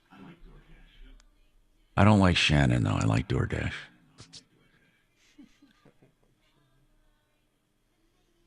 I Bubba's. just got an email from Google Photos saying they will no longer be able to back up my photos because I have so many of a medical nature. No, they didn't. No, they just sent out a changes to Google Backup Drive, and I thought it always terrifies me just for a moment. We saw what you were photographing, and we will no longer capitulate in the okay. I'm trying to show my doctor a mole. Fuck you. Hey. Bubba's. Let me turn. Bubba's. Now with extra sausage. No, I'll never use Anthony's. That's how I got through the gate, though. Oh, and by the way, I wanted to make an announcement about Pudge Brothers in the Tech Center. Do you like Pudge? They weren't able to. Well, yeah, and it's Pudge, but who cares? I know it is. They weren't able to take an order last week. Why? And, well, we thought at the time maybe they're taking May 1st off as some No Kings rally or deal or something, to which Mark went absolutely insane, saying we will scrape them off if they ever. Well, I went over after the show, and they'd actually had an open about an hour late because they got a huge order from some private deal. You know, some business ordered so many that they had to open an hour later. They opened at noon instead of 11. He's like, no, my God, no, we were swamped. We didn't turn on the phones for an extra hour. We were making hundreds of pizzas. It's like, oh, okay. Oh. So Pudge Brothers is still the bomb. They are so nice. The pizza is exactly what you'd expect for a $20 pizza. You know, it's not an $80 pizza. Yeah. Love the Pudge. Here we go. It's Red Pilled America, a storytelling show. Hi, Tom Martino here. Welcome to the show. 303-713-TALK, 713-8255.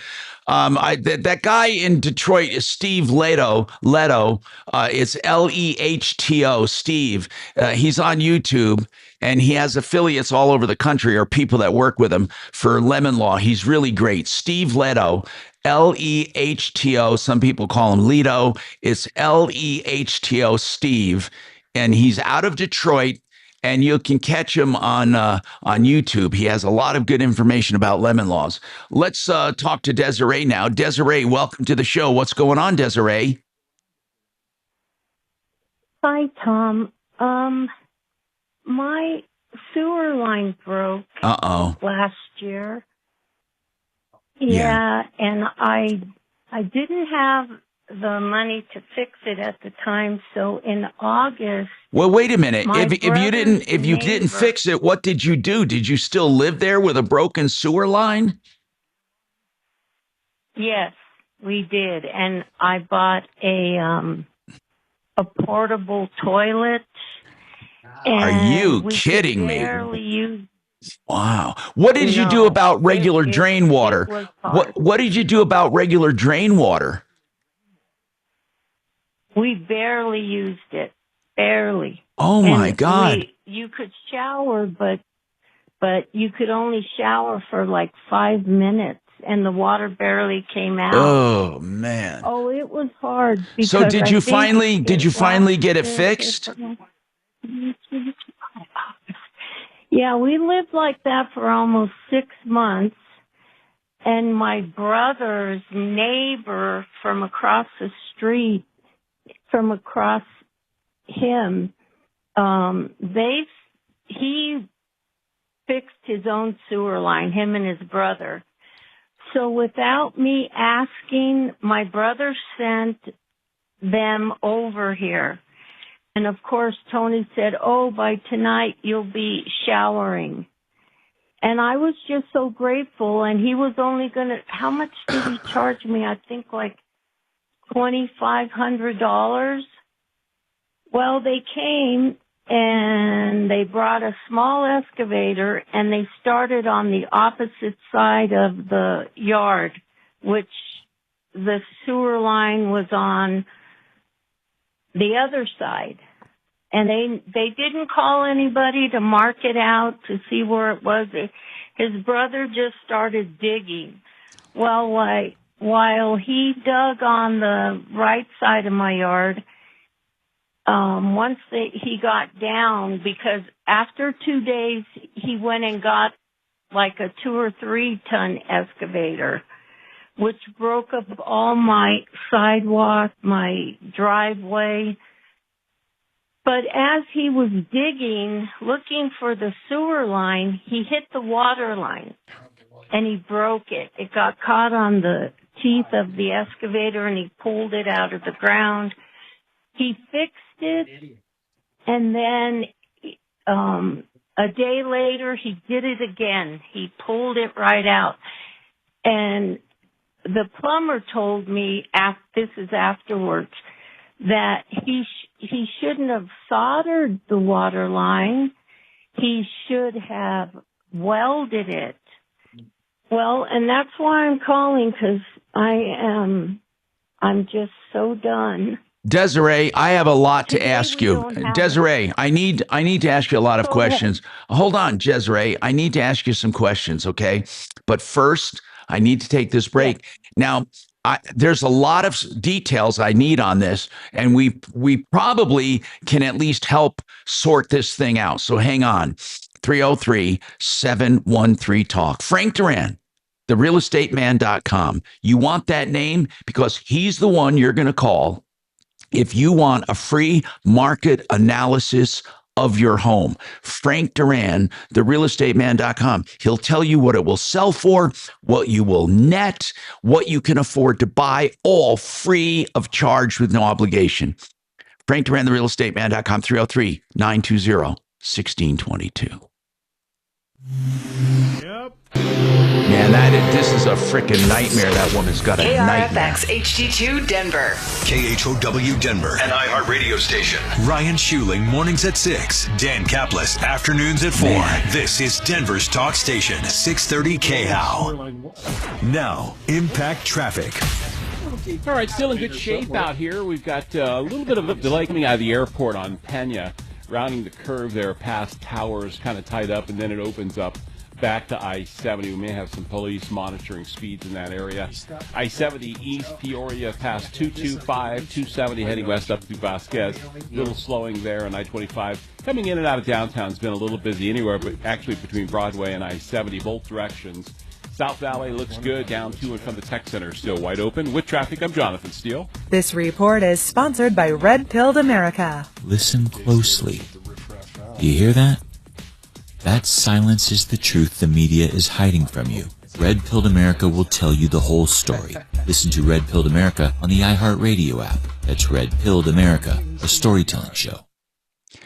Hey, Fix It 24/7 does the most extraordinary work for $39.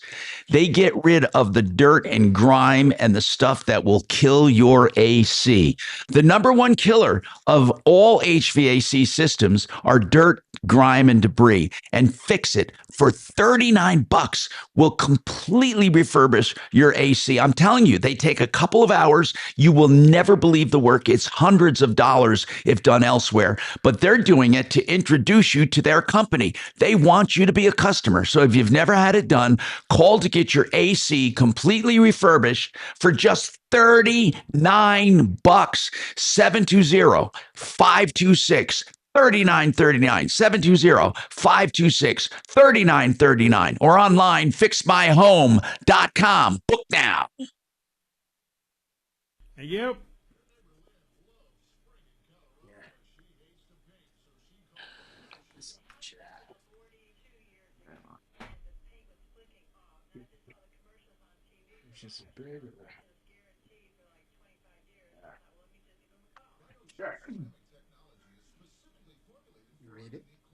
Yep. Yeah, you startled me. All right.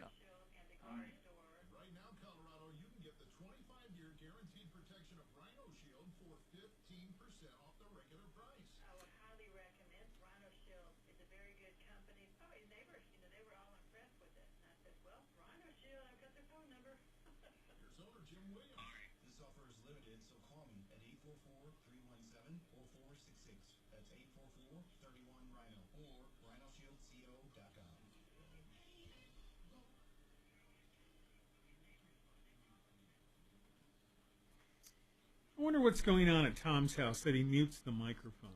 Wonder what kind of Hey, nothing's going on, lady. what hideous secret he's sharing with Bo and Kevin. Tom, this Jeff guy on one is going to give a shout out to Father and Daughter Plumbing. Okay. Are they on the referral list? Yeah. Good.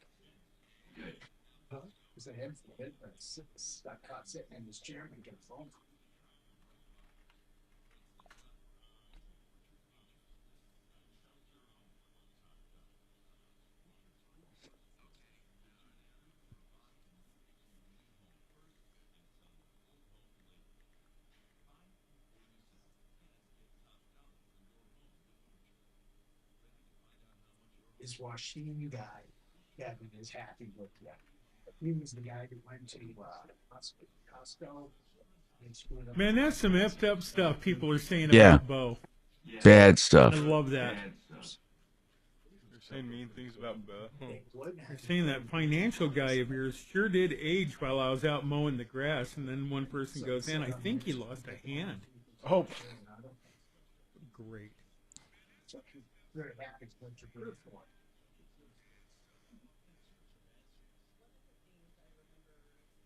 I'll go to Jeff and then go back to Desiree. Sounds good. She's dumping her chemical toilet anyway, so, yep. Can't believe she paid cash. That's crazy.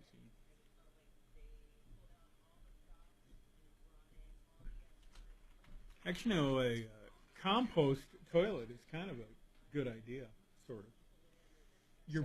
You essentially poop in coconut husks. What? Yeah, I can't. Or peat moss. That's the other medium that you use in a compost toilet. And the thing churns all the time and has a fan blowing on it. As a matter of fact, they say it's pretty much devoid of any serious bacteria in about 3 minutes. What's the fan of being churned and dried out. And then what? How do you empty it out? You can dump it in a field. They're designed for RVs that are boondock RVs. You know, ones that really do go out into the wilderness. But you still have to pee in a jug. The urine can't go into the peat moss and feces. How about that? And the toilets are like $2,000. They start at least $2,000, or around $2,000. Yeah. Band, Shannon? No, I mean, what's nice is I know the watering schedule out there, and so that's when I go. That way it kind of, takes care of itself, and I got about a day, thanks to the city. Yeah. So Shannon just uses the bathroom up there after 5 o'clock when everybody goes home and not watching. I can't hear the little fella, thankfully. Fella. I said, so you go out there and use the facilities after 5 o'clock when iHeart closes. Yeah, when the sun goes down, it's going down, yeah. Go to excelroofing.com. The little fella. Hi, I'm Tom Martino. Welcome to the show. Don't forget, fix it 24/7, $39. Complete refurbishment of your AC. That's fixmyhome.com. Book now. Hey, let's talk real quick to Jeff. Go back to Desiree after that. But Jeff has a shout out, and I love shout outs. So, Jeff, what do you have to shout about, sir? I had a great experience with one of the people on your referral list, and thanks for that. I use your list from time to time, and this small family company in Colorado Springs called Father Daughter Plumbing and Drain. They're wonderful. Spot on. They're wonderful. Their communication was great. Chris came out and did exactly what he said he was going to do as quick as he could, and it was perfect. It was refreshing to know that this company truly is a small business and working hard, and I wanted to give them a shout out for they're doing great things. You know what? That's great. We call these live on-air reviews. I think they're very valuable. Father, daughter, plumbing and drain service. Thank you very much. Only one thing you said that bothered me. You said you use the referral list from time to time. I think you need to use it all the time, unless, of course, we don't have someone in that category. But thank you very much for listening, by the way, as well. We take it. I thank you. That's the dinger. You're right, Shannon. Thank you for that. Whoops, I hit the wrong button. I was gonna hit the dinger and I hit Jive Talking instead. There we go. Anyway, thank you for calling. And let me give out that number to Father Daughter Plumbing in Colorado Springs. They're great. 719-602-8969. And as always, we appreciate all of the feedback. So Desiree, I have some very basic questions, very basic, okay? First, is the water line fixed properly? And that's why I'm upset today, because my neighbors have water, but my water isn't. There's no water. Okay. And I'm thinking so the water line, when the water line broke, again, I'll ask the details in a minute, but I just need to know basics. When the water line broke, did you call a real plumber to fix it? No, they soldered it. Okay. So but does your water work? Do you have water? We did until today, and the water company is checking it now, but I'm afraid maybe that water line came apart and it's like 6 feet under the ground. Okay. So maybe the repair they made broke. That could be. You shouldn't have had them do that work. And that person doing unlicensed work, that's dangerous. I mean, I don't know why you would trust him to do that. So did he eventually fix, again, I don't want the details. Did he eventually fix your sewer line? No. He never got to fix so you still don't have a sewer line? Yes, I do. On the 5th day, they found the sewer line and they were done because he had damaged all my gutters. They're bashed in. He broke up all the concrete on my sidewalk. He left like but the sewer line, when you said he found the sewer line, did he fix the sewer line or did you have anyone else fix it? Or are you still without a sewer line? No, my neighbor and a plumber fixed it. Good. I get it. My brother's neighbors. Okay, so far though, so right now, let me get the picture straight. You have the sewer line fixed by someone else, and you have the water line fixed, and you're not sure it's fixed correctly, and you have a lot of damage done by this clown. Yes. Did you pay this clown any money? Yes, I did. He asked for cash. Wait a minute. You paid him even though he didn't do the job? Yes, because I had to pay them up front for them to get the excavator. So how much did you pay? How much did you, I don't need details right now. How much did you pay the clown in total? How much? $2,500. Okay. Desiree, you need to sue this guy. I swear to God, you need to sue him in small claims court. This guy did damage to your property. You need to sue him for like whatever damages cost. I mean, this guy did a lot of damage. And I know it's your brother's friend, but what does this guy think he owes you any money or what? How does he stand on all of this? Did he say he would refund the money? Does he feel guilty? What is this guy saying? Well, when his brother damaged my gutters, well, he actually bashed in the gutters and the corner of the awning. And Tony said, well, we can throw those up in a matter of a day. So when the sewer got fixed and the ground was put back in, the dirt was put back in, I called him a few times and said, Tony, I'm ready for those gutters. He never called me back. And he doesn't even really talk to my brother that much, but the guy should be turned in. He did, listen, this guy did you a disservice. And I need to know why you're calling me. What do you want from us, Desiree? Because this guy did you wrong and I'm on your side. But what did you hope we could do? Do you want us to call this guy? Oh, just to scare him would be enough. And so do I go down to the court and I'll give you directions. I'll give you not legal advice, but I'll give you some advice in a minute here. Hold on. What were you going to say, Bo? Desiree, do you have some sort of written agreement or contract for this work done? Yeah, need it for court. Yeah, do you have anything written? No, I don't think she needs anything written. He's not going to deny doing it. I mean, and I'm certainly, did your brother watch him do any of the work? Will your brother be a witness? Will this guy deny he did the work? He won't deny it, will he? No, he didn't. Well, he can't. You should see the pictures I have. Good. Hold on. I'll come right back. I got to take this break. 303-713-TALK, 713-8255.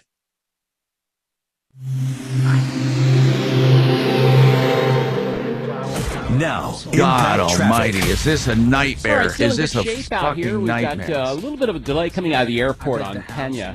It is a nightmare. Past towers kind of tied up, and then it opens up back to I-70. We may have some police monitoring speeds in that area. I-70 East Peoria past 225, 270 heading west up to Vasquez. Little slowing there on I-25. Coming in and out of downtown has been a little busy anywhere, but actually between Broadway and I-70, both directions. Gosh, South what Valley, trying to save money. Wide open. Yeah. With traffic Scare the hell out of Carol. Look, we're going to call the authorities. You better give this money back to this woman. It's not her fault that you screwed up. You should have to pay you. That's why we make it simple and affordable. You measure, you install, and you save big on custom blinds. Trying to save money. Ordering takes minutes, installation is easy, and we guarantee they'll fit. Blindster.com.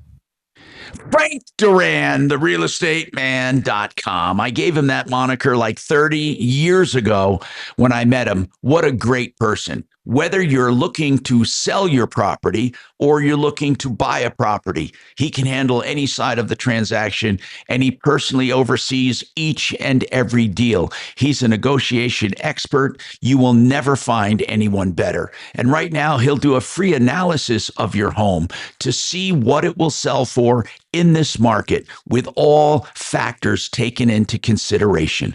Call Frank. You'll never find better. Frank Duran. TheRealestateMan.com, 303-920-1622. That's so nice of you.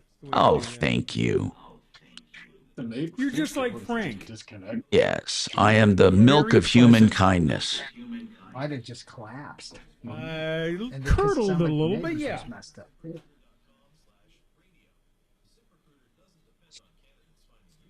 Definitely milk that's been left out too long, but yeah. Do you think the drought and changing like everything else, does that cause Isn't that's true? Yeah, if you get it saturated, and if it's clay, a clay pipe will shifting and moving and yeah, sorry, I wasn't listening to the context.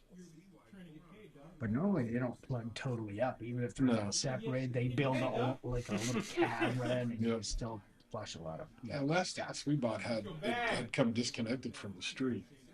So that guy, he ruined her water line, her gutters.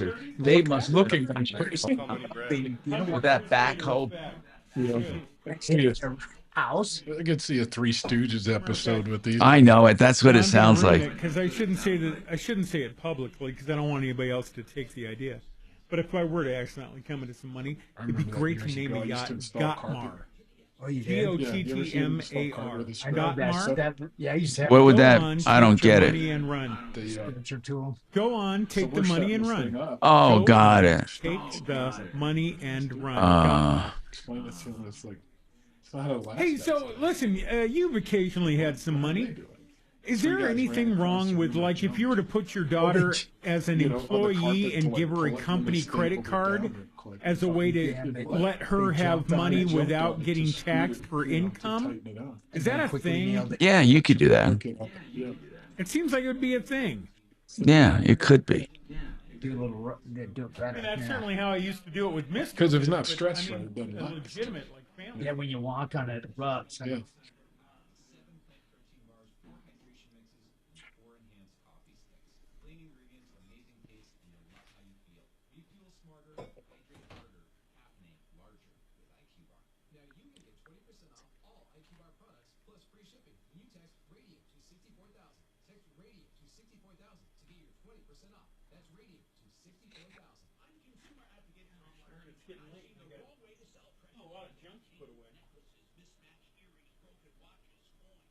I believe you can get it done. Efforting.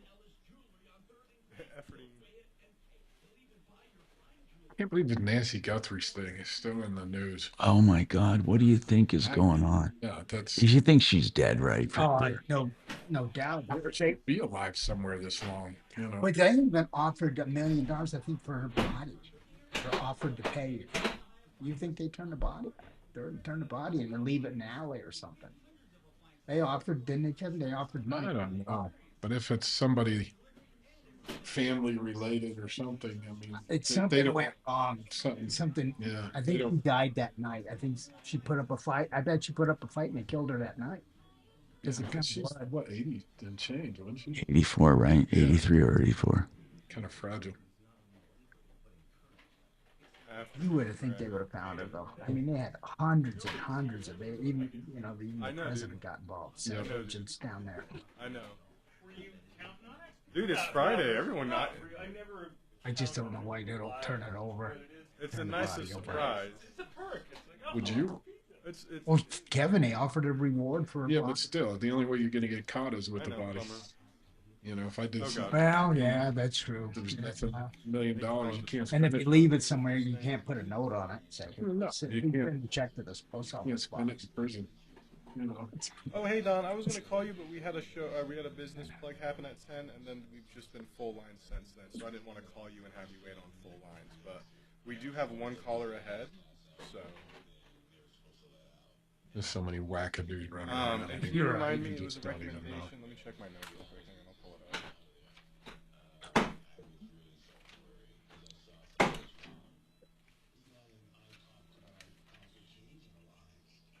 We had a guy a couple months ago climbed on a UPS truck and tried to drag the driver off.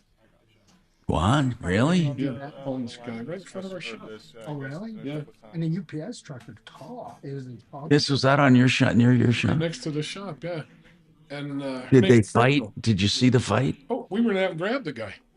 Oh, you did? Did you hold him? Yeah, oh yeah. Kind of mucked him off the truck. No idea. Did he want the package? Did you call police and get him? Oh yeah, arrested? oh yeah, yeah. No, because Tom Martino, you're a troubleshooter. All right, so Desiree has an issue, man. She tried to save money, ended up spending a ton of money on well, she's going to.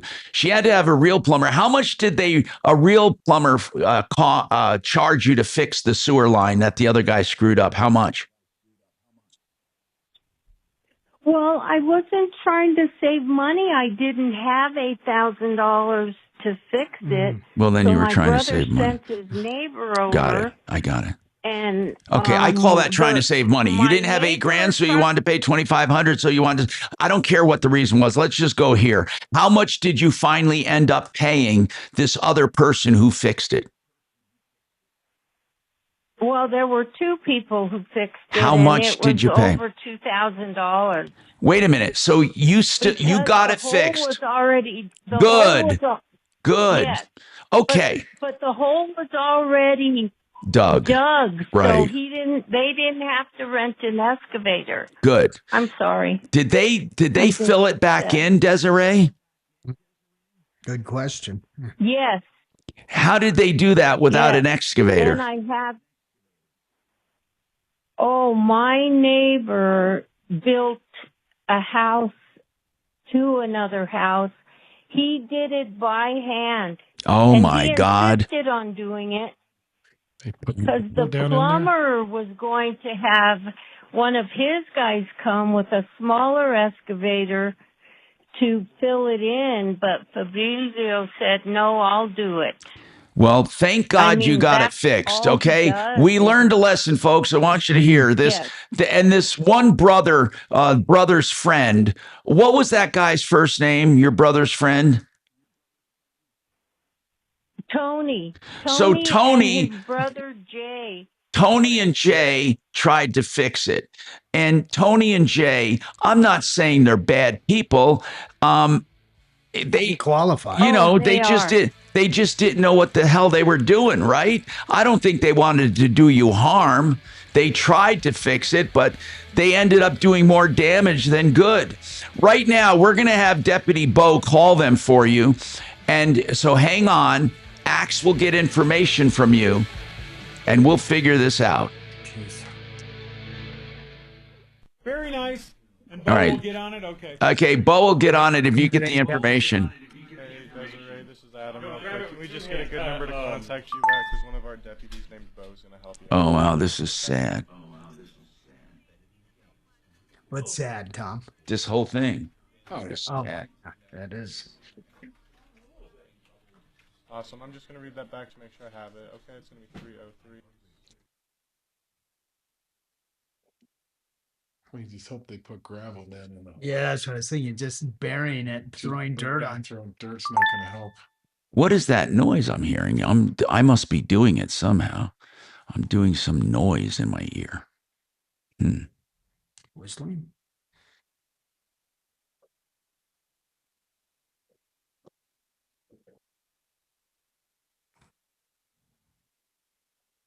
Bob ain't doing shit.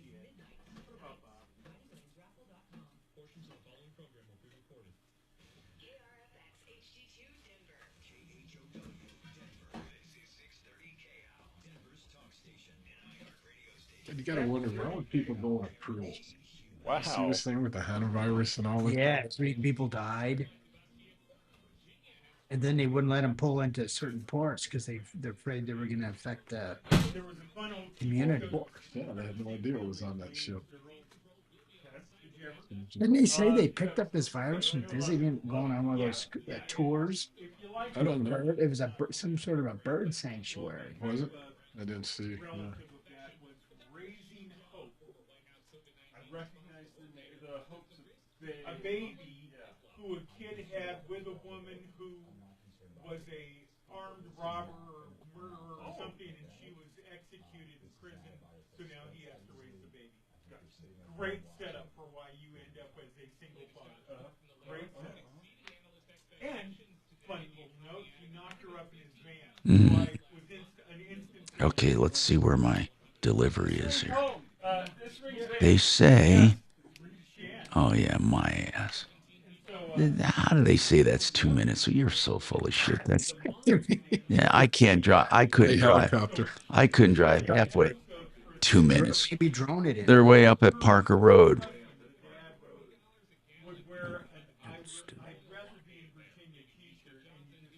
Man, I tell you what, though, I'll never use Anthony's and that other piece of shit. Yeah, then I go on a. They're dead to me. Had to go on a hunt for the pizza last time. And we never found it. You never did find it. No, she took a picture of a box on the ground. Yeah. I think she uses that picture on all. Yeah. That's the standard picture. She's got like 20 frozen pizzas at home. So, Bo, Yes. did we give you one earlier today, the Ram truck? Yeah, in fact, I already called that Detroit transmission. Yeah. I was upstairs, and he said he'd be willing to come on the air. Good. You want him to? Yeah, tell Jared that. I mean, excuse me, tell Axe that. And then we'll get... I'm gonna go upstairs and have Axe call him. Hey, Axe. That is the third. Oh yeah, that you can is just the tell him third right here. different name you've used for Adam. Well, no, Jared's the caller. That's why I said Jared. So I understand. I mean, it's eventually. Hey, Adam. A lot of things. I get it. What? Adam, go. He's listening. He's listening. A grandparent trying to call for a grandchild. He's listening. Shut up, Shannon. Shut up. Shannon, give it a rest, Shannon. Give it a rest, Shannon. Give it a rest. Hey, Adam, I talked to Tim. I think he's the owner, general manager of this Detroit transmission. He said he'd be willing to come on the air and talk about this issue with Jared. With Jared? Okay. I need you to call him. I'm going to try to pull up his number. What the hell did I do with it? You want me to call Jared? No, not Jared. This the owner of Detroit Transmission. Adam's ready. Well, I'm trying to find the damn number. 'Cause I didn't write it down like a dummy. Did you call Steve? Steve's there. Who's hell Steve? Exactly. I call Dragon Redbeard? Hell no.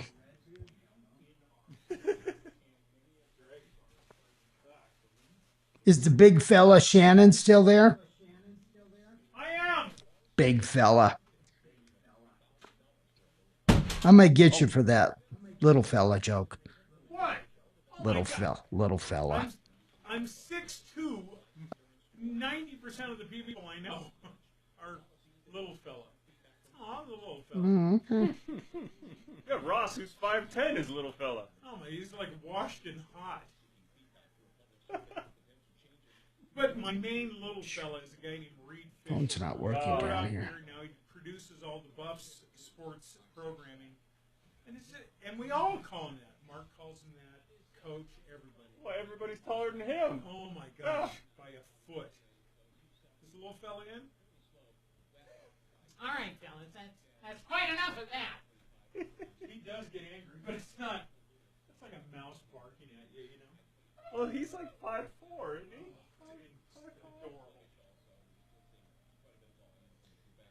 Adam? Paywall for something. What?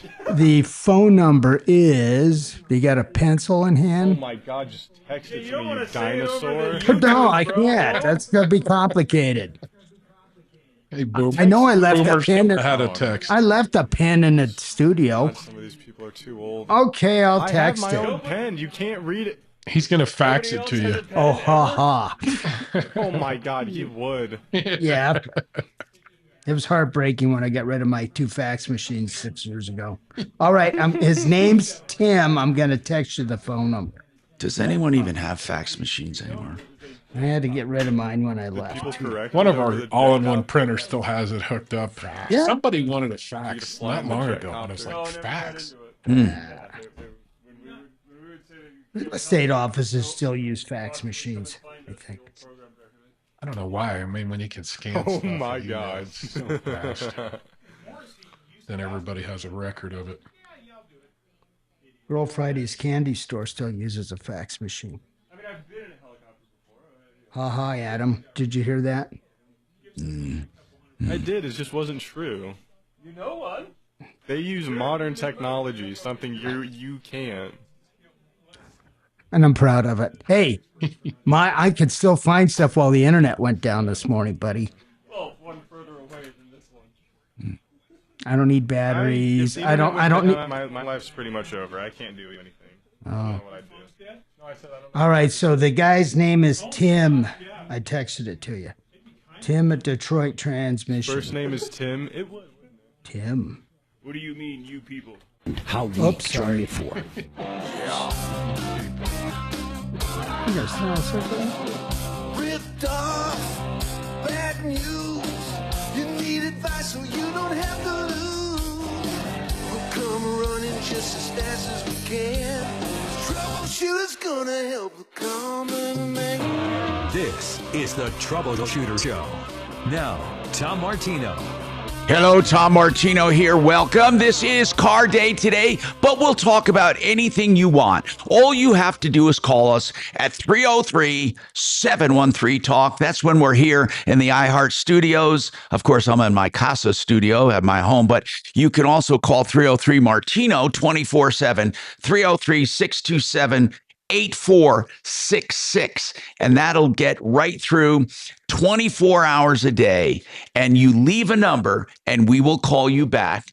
This hour brought to you by one of the very best master plumbers and companies, Water Pros, for the best water systems at the lowest prices. So if you want a whole house conditioning, they can do that. Softening, $1,800 fully installed at the kitchen sink has reverse osmosis that comes out of your main faucet. You'll have pure drinking water at your kitchen faucet without an extra one. Now, if you want the one that has that little side faucet, you can do that for $1,100 fully installed. A whole house system, $46.95, and that's a whole house softener plus a reverse osmosis. Listen, if you want a deal, it's 303-862-5554, waterpros.net. Dawn needs some advice. We have Kevin Calkin with us from Sheridan Auto Tech, and we have Deputy Bo in the house working on cases. So, Dawn, what is going on with you? How can we help you? Welcome.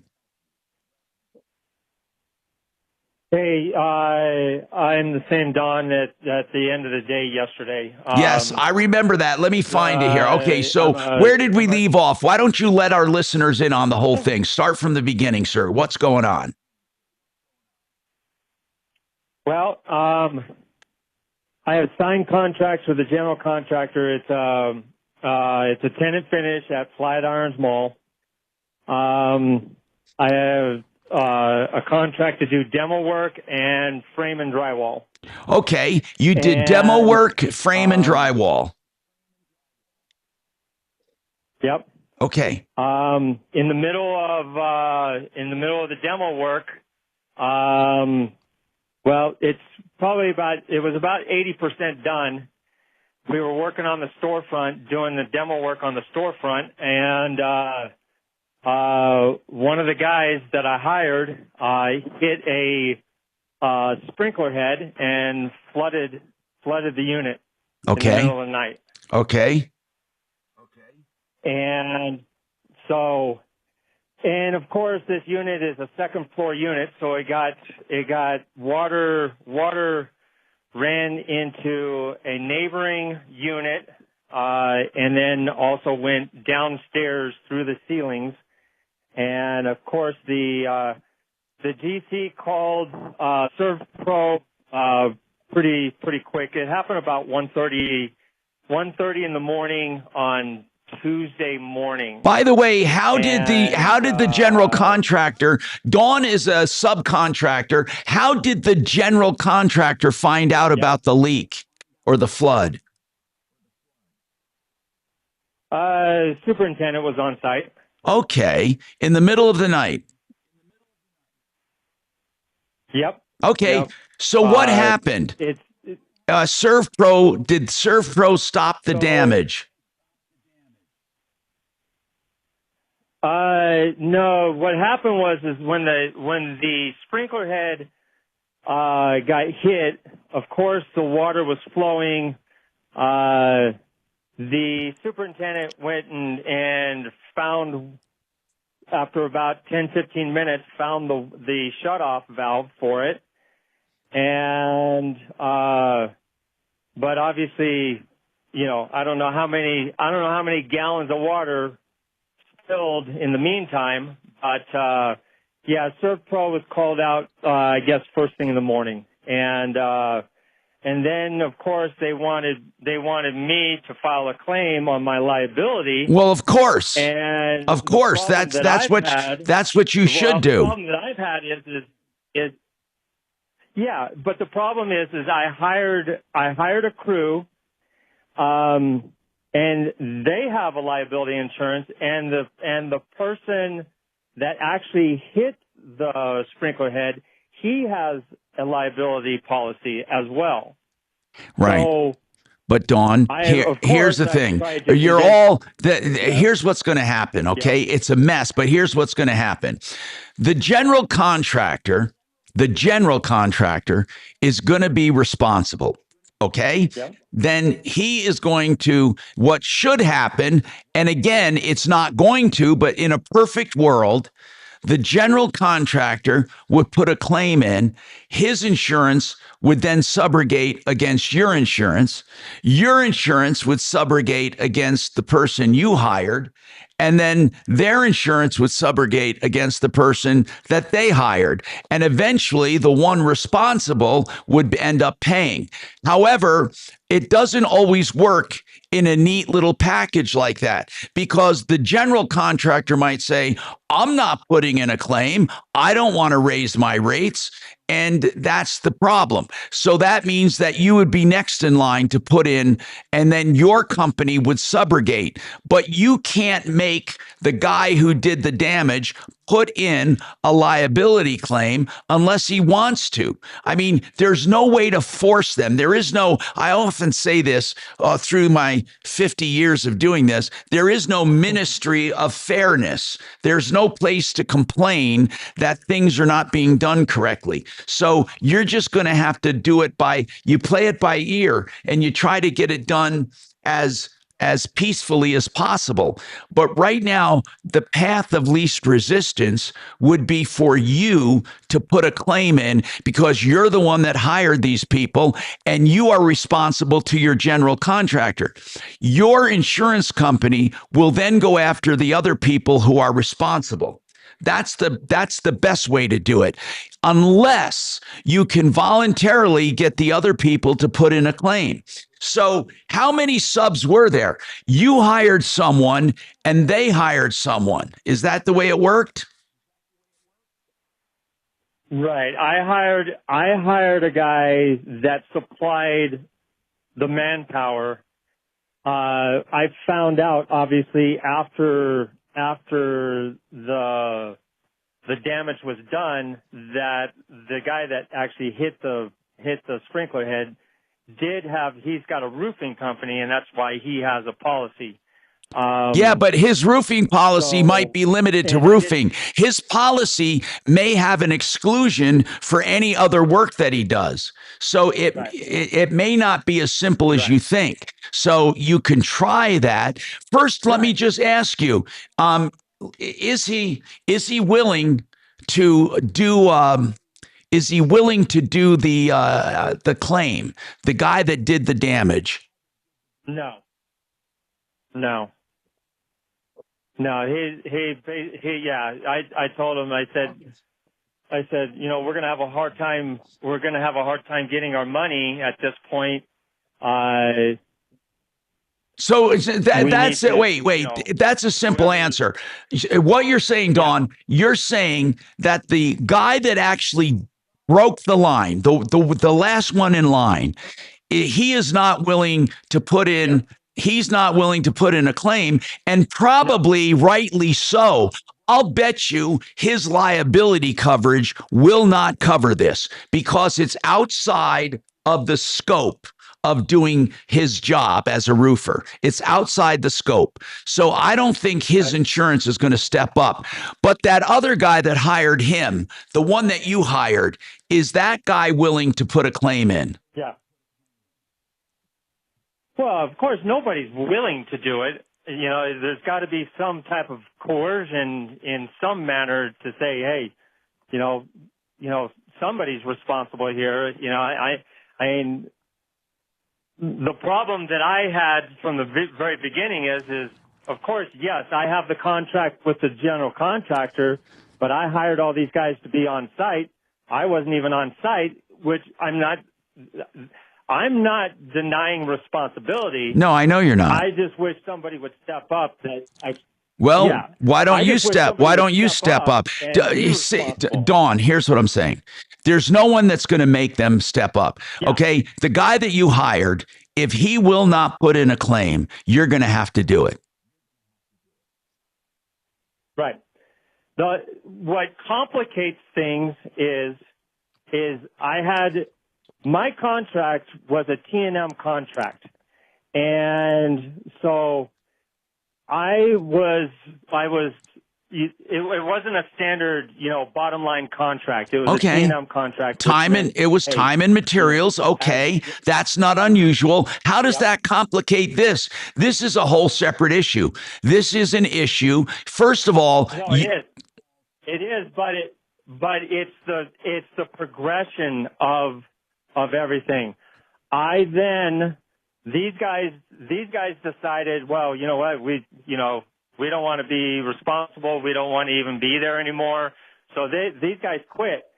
So then I have my own guys that I put on the job for the next 2 nights, and the superintendent didn't like the progress, so he basically told me, hey, I don't want you on the job anymore. Okay. And what I found out from my guys is the superintendent, I think, is hiring the guys that were responsible for the damage.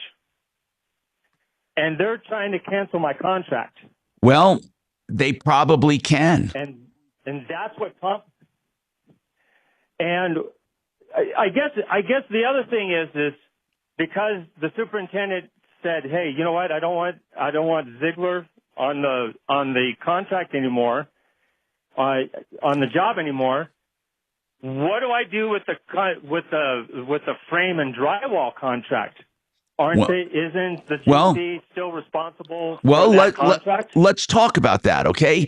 Let's break it down. But I got to take this break. And listen, we've had problems like this before, and there is a way through it. But again, Dawn, a lot of it depends on the willingness of other people to do the right thing. Hang on. We'll come right back to you. I'm Tom Martino. More coming up on the Troubleshooter Show. Let's talk about subs of subs of subs right after this.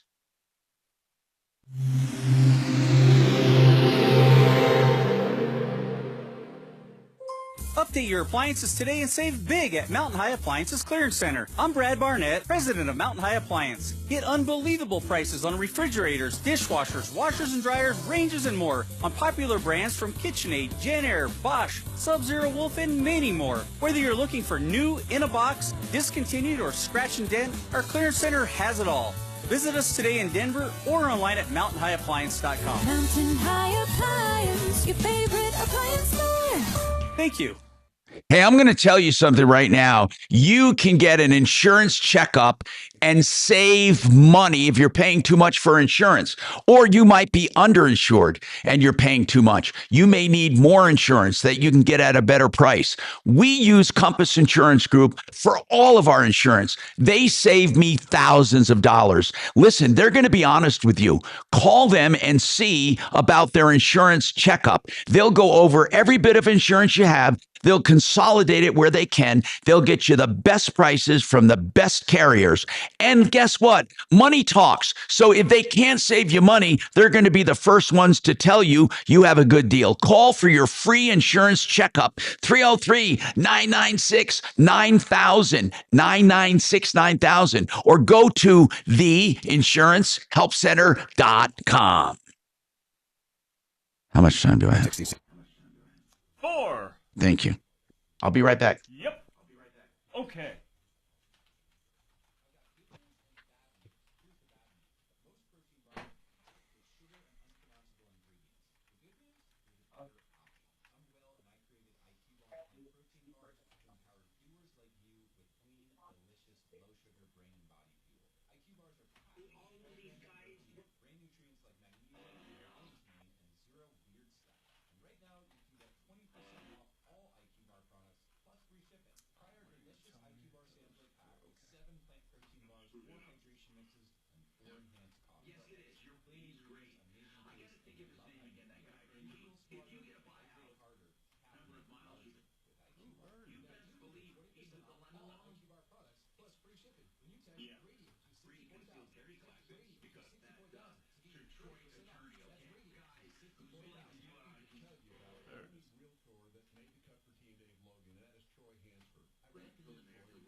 Because at some point, I'm on the list of shit to get fixed, right? I mean, we're all, you know, like, oh, you got that there. What else? Oh, that fucking guy. Let's take care of that guy. You know, you're like, if the door was still above me on the list of things to do, but I'm still free and clear. But now they got the door. Now. I don't know. They're gonna fix you, Shannon. They're gonna find something. I don't like it. Thank you for calling the Troubleshooter Show. Can I get a first name? Of things to fix. Man, that is a mess that guy got himself into. What was the name? Thinking a little too much of myself, but Tim, what can we help you out with today? assuming I'm going to be eliminated, I don't really think it's an ego problem. Okay. Did you call the helpline before?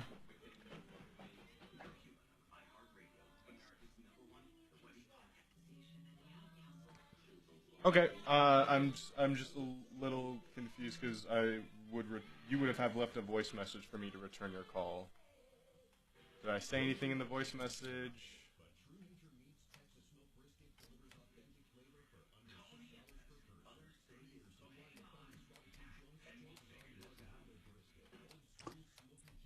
Oh, Tim, right. Thank you. Sorry. All right, Tim.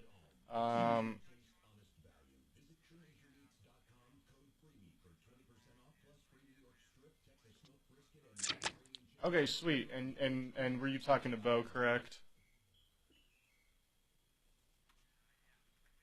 Okay, perfect. Awesome. Okay, so you know this is a live show? Perfect. Okay. Did Bo happen to tell you anything that happened?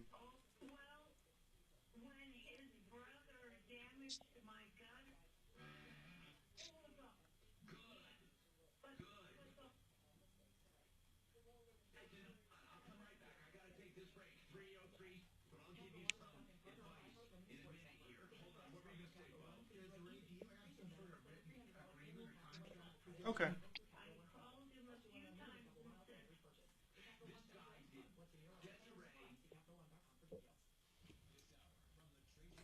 K-House Studios. Trajan Wealth, your trusted local fiduciary advisors. TrajanWealth.com. Hey, you know what fun is going on this weekend? Every Saturday, there's a beer garden, and it's put on by our friend at Rock and Roll Brewery. So go to this website and make a reservation. Free pizza, all kinds of fun. They have cornhole. They have it's a great time. It's a blast. And it's Saturday, and it's a limited seating and limited occupation. So make sure you make your reservation. rockandroll.beer. That's with an N. rockandroll.beer. Yep. Free pizza Saturdays. And you can go to rockandroll.beer and you'll get the link to make a reservation. It's going to be a lot of fun. rockandroll.beer. Now, Dawn has a major problem. And this is how these are usually sorted out. First and foremost, there's two separate things going on. There's the damages that were done, and then the contract itself. So I'm going to ask some simple questions, Dawn. On the contract itself, for the demo, the framing, and the drywall, how much of that contract did you actually complete? Not start, but complete.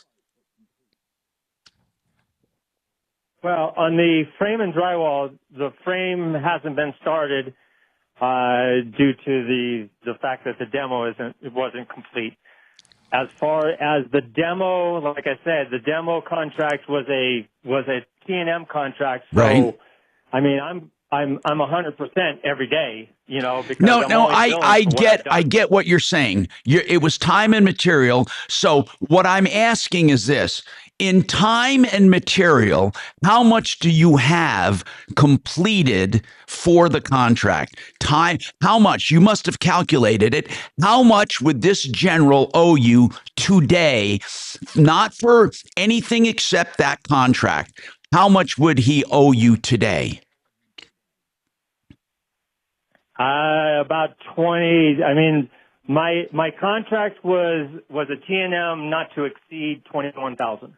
Okay, what I'm asking is not that. I'm asking you how much actual time and material do you have into the job as of today? I would say no less than 19,000. Okay, let's just call it 19,000. Now, and again, I'm just asking simple questions. Is this general, do you think this general feels that he should not have to pay the 19,000?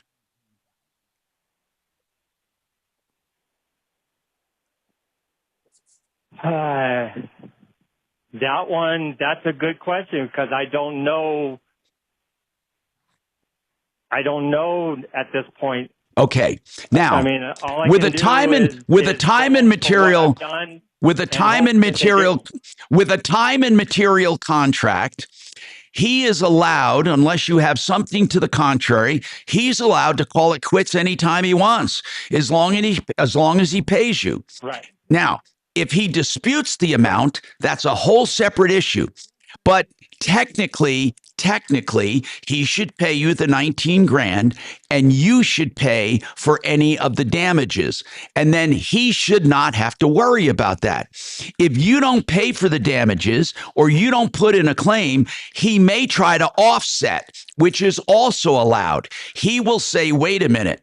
I have 20,000 in repairs or whatever, and this is what you owe me. So who paid for, this is what I need to know.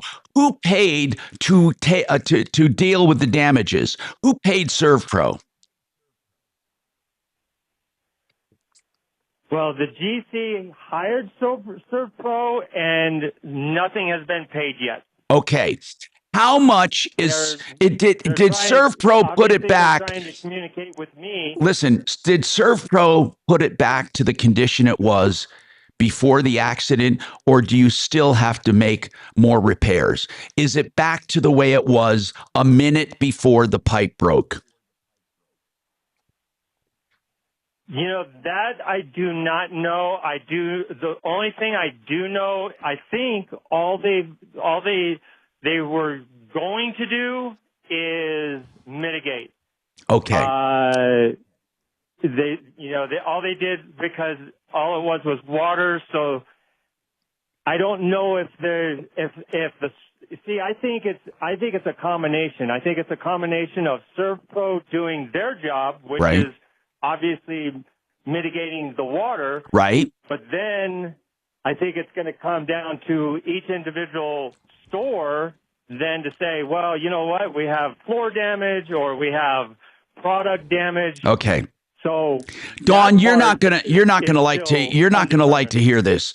As far as the general contractor goes, you should be paid what you're owed, but you should pay for every single penny of the damages and then try to collect from your people. That should not be. And the general contractor can easily say, I don't want you here anymore. So, I mean, you don't have any magical contract. You have time and materials. So he's putting an end to time and materials. And then you're going to owe ServPro, and you're also going to owe whatever damages there are to fix. So how are you prepared to come out of pocket, or are you going to put in an insurance claim? Because your insurance, I'm thinking with ServPro and with the damages, you got to be looking at 50 grand, right? Yeah, I would. There's no way it's going to come out of pocket. It's going to have to be a claim. Okay. So you better, you might have to put in a claim right away. If you wait, your insurance could have a big problem with that. When did this happen? When did this event happen? On Tuesday morning. This past Tuesday. Yes. You better put in a claim. And I did make a call to my Good. insurance. Good. They said the adjuster was going to go over the documents and then get back with it. Nobody's gotten back with me yet. I don't know if they've gotten back with the Okay. DC. Okay. But another question, and this is pertaining to the pre-con meeting, the pre-construction meeting. Yes. The superintendent went into the mall meeting and said, "Hey, we need to, when we're doing demo work, we need to shut down the sprinkler system. We need to cut and cap." Okay.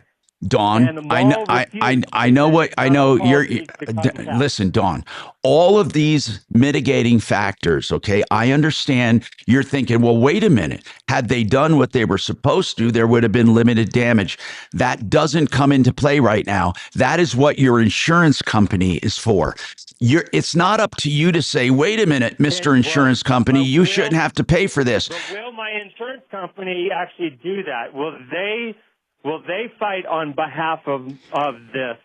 Will they take that into consideration, saying, "Hey, the mall decided not to allow that to happen," which is ironic because once the sprinkler head was busted and the sprinkler company came in, they cut and cap. Okay, Dawn. Isn't that interesting? Dawn, it is interesting.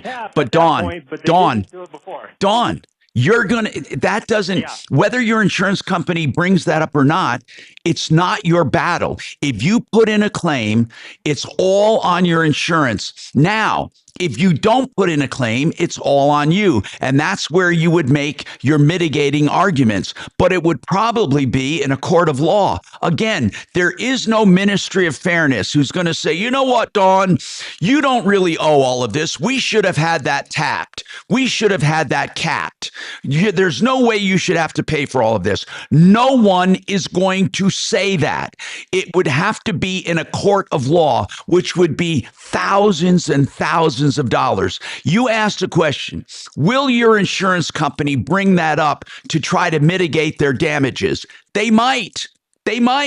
Okay, but they do have to protect you if you put in a claim.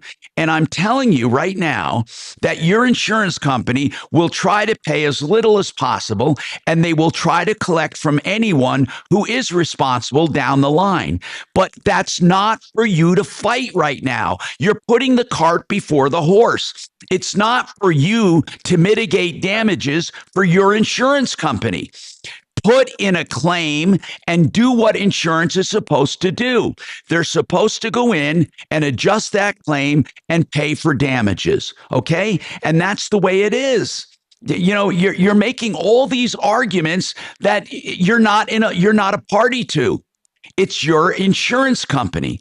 Once you hand it over to them, it's their problem. Okay. I mean, and then the contract to do the frame and drywall, they can just null and void it. Do you have it in writing?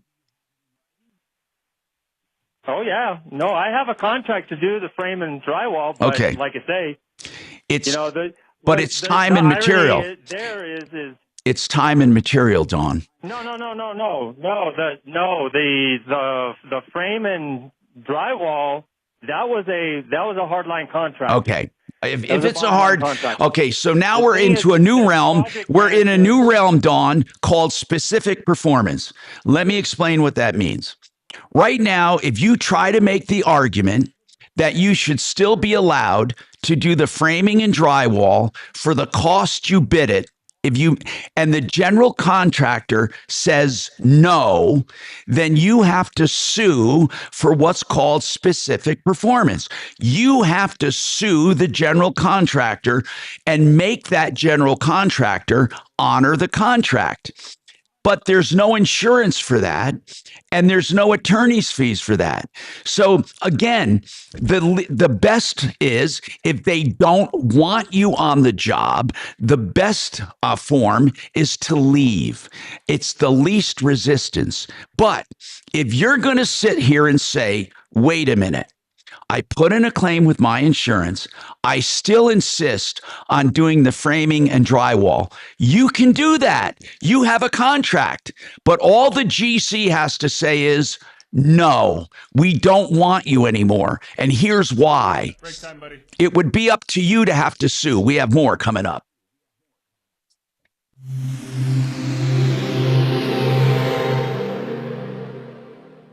KRFX HD2 Denver. KHOW Denver. Denver's talk What's that? station. An iHeartRadio station.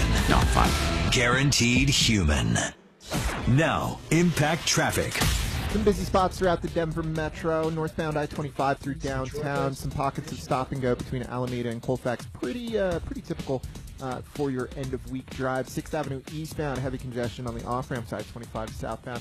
For folks heading to DIA, I-70 eastbound, lots of folks on the road between Central Park and 225. With traffic, I'm Mark Swan. This report is sponsored by Wellness Unmasked with Dr. Nicole Sapphire. Medical headlines, they're everywhere. But what do they really mean? Join me on Wellness Unmasked for a deeper look, plus the latest from the Maha movement. Listen to Wellness Unmasked with Dr. Nicole Sapphire on the iHeartRadio app, Apple Podcasts, or wherever you get your podcasts. All right, if you want to be a landlord and you want help doing it, like where to buy a home, how to buy the home, where to rent it out, how to rent it out, management, all of that, you need Vestera. They help people become landlords in promising markets, okay, with equity growth. So what happens is you buy a home, they help you manage the home, rent it out, and then they tell you when to sell it. They help you in all aspects. You become a landlord with their help. And it's all called Vestera Turnkey because that's what it is, a turnkey program. Find out more here. MyBiggestReturn.com. MyBiggestReturn.com.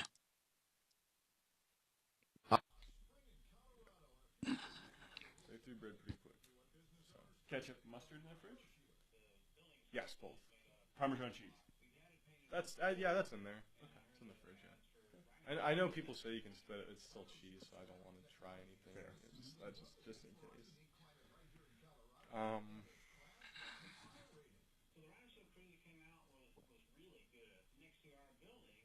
don't think there's anything else that's weird that people put in fridges. Yeah, that's pretty.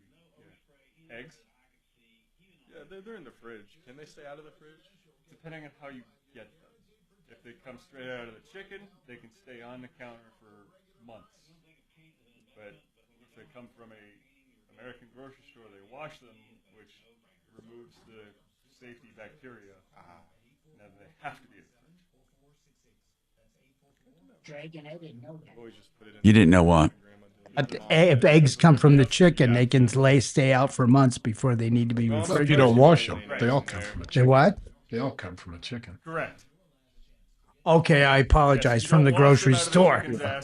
So wait a minute. So you're saying that if they lay an egg and you gather up the egg, you can put them on your counter without refrigeration? Yeah, for weeks. Yes. How long a month? When they scrub them, they scrub that membrane off that seals the eggshell, and then air can get out. But yeah, right out of the nest, they, How long? About a month? Because my neighbor I has. don't know if I can wait a month, but I mean, you can leave them out for a couple of weeks. I did know that one. Wow. Dragon and Kevin, I did not know that. Yep. Yeah, when I was out in the woods. So they're fresher from the chicken. Oh, yeah. I guess you're right. They all come from the chicken. But they come with chicken poop and everything on them, so everybody wants to wash it all off. And it's not that big a deal.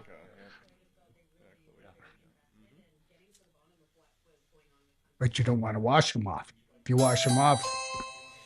Oh, better go get that. Yeah, we should run upstairs. Yeah. Like it fooled me. See, we raised, they're called Aracanas, or Easter egg chickens. There's an Easter egg chicken? Well, the eggs are green. Kind of green and blue and brown, all different colors. Really? Yeah. How long can you leave those out? They're just Just kidding. You leave those out another 2 weeks. I'm done with Dawn, by the way. There's really not the guy that refuses. Yes. Oh, it makes sense. They have to wash them. Forgot to scrape them off the call thing. This is a Okay, that's all right. I know he probably doesn't like what he heard, but You know. Adam, is Tim from the mechanic shop still? yeah, he's on. Tim, we're going to get Tim on right now. Tell Tim we're coming right to him. Those are all the different Do you colors. have chickens at your house? No, I used to. Oh. You live in Lakewood over by that. Yeah, that cool lake that they're going to be building a bunch of stuff. Yeah, Belmar. Where? Belmar area. There's New Lakewood. You say a bunch of new stuff. Well, they're building. They're tearing stuff down and cool building. private lake, or not private. No, it's a public. city municipal building is right there on the property, and then they got like a 10-acre park with paths and lake and all kinds of stuff, and they're building apartments. Yeah, like, this is me. right next to I it. love walking over there. Yeah, I do that every morning. I'm out there. Oh, you do? I wonder. I haven't seen you. Are you over there? Yeah, I live over there by Lake Wadsworth and Yale. Omnimark. Oh, Lakewood so you're Estates there. south of where I'm the belt. Yeah, but my kids and I go. My kid actually works for the clerk and recorder for the city. Of Okay. Lakewood. Swearing doesn't make you cool. Yeah, I just live up the hill from the park. That or which other ones? I Balsam. want to find suits. Oh, okay. How many kids live with you still? 3.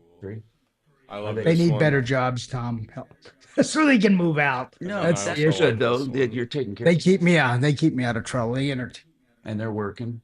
They're all working. My youngest is going to college up in Good. Boulder. Grace. Cool. She was here that one time we were Yeah. looking at your CO leak. Yes. Oldest is at Starbucks. I can't get her off her tail to get a better job. How old is she? Jeez, it's embarrassing. She's 26. Permit money safe at My Money, My It Way. will be in a few years. Well, she got a damn 630 college KHOW, an iHeartRadio station. from DU and over.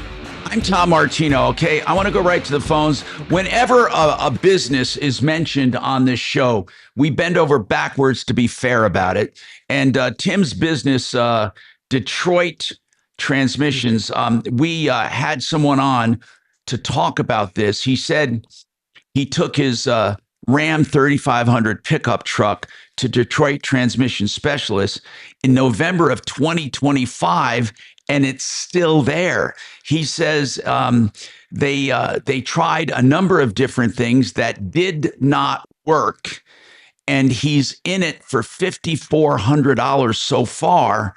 And he says now, he still doesn't have a working pickup.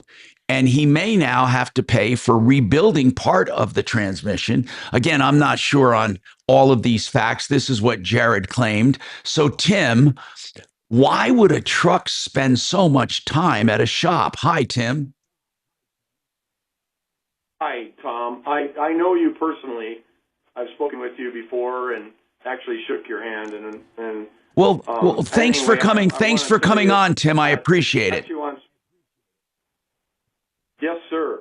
And I've also got an additional person, which is Michael Montano, which is the mechanic in charge of that job, and he's been working with Jarrett on the situation that we're having. We're in such a complicated situation with this Dodge pickup of his, and I'd like to just say that we weren't the first guys in it. He had this truck elsewhere before it came to us, so we're kind of dealing with this. And after I knew that I was going to be on your show, I called Jarrett and I said, Jarrett, what's going on? I mean, come on.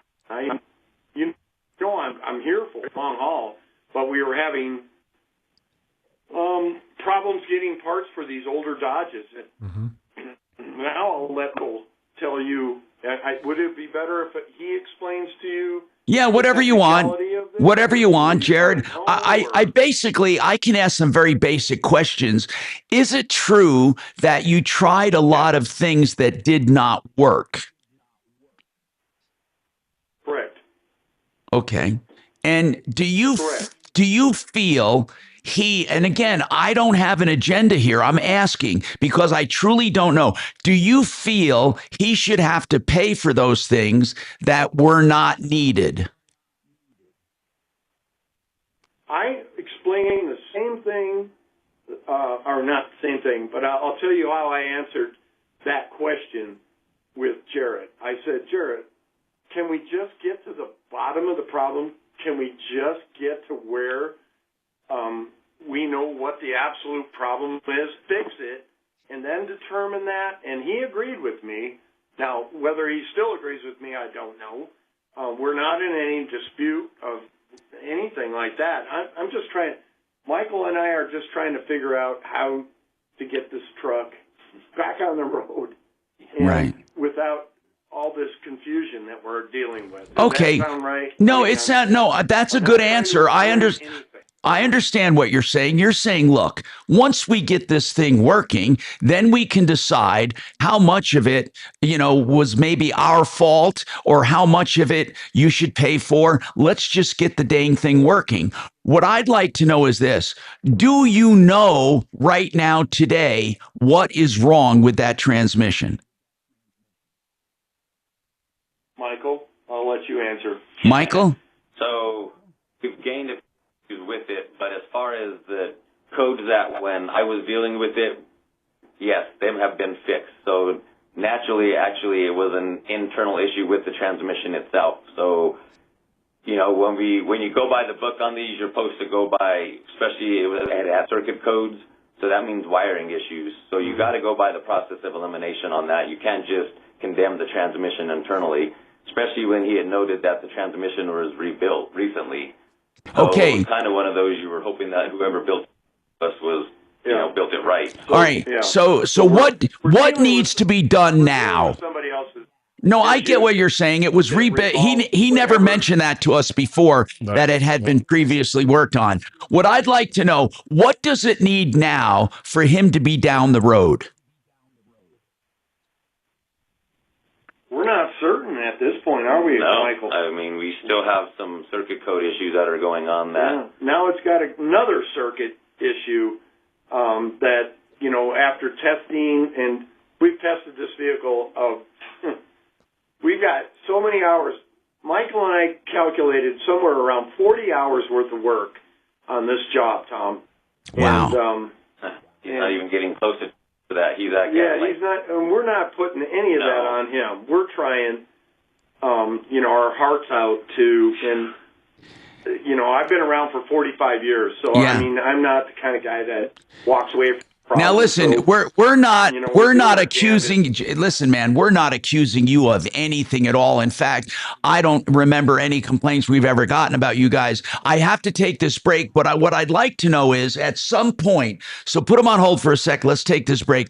At some point, isn't it cheaper to just rebuild the whole damn thing and call it good? I mean, because if he's $5,400 into it now, how much is a rebuild? We'll talk about that coming back.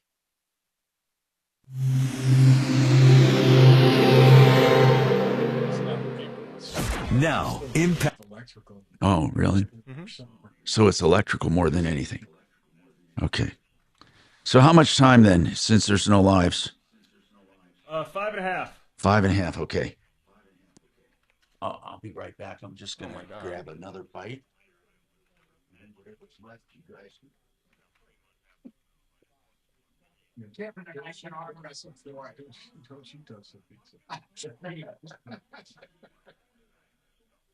That was so funny. He was so pissed. And I knew how. I was almost home, and he was so rich and had so much on air. I mean, he told me at fire, go ahead and take a slice of pizza. He said, take a slice of pizza. I came here, dropped this check off. Yep. There was a slice of pizza, so I took it. God. And then I didn't even want to talk to him. I had to go, and I snuck in his house, and I put it up on, and I put like where it was, and and then Demetri, we made pizzas right here. Yeah, I was trying to put the blame back on Martino. Well, you have bad on it. All the time. Yeah, didn't he say?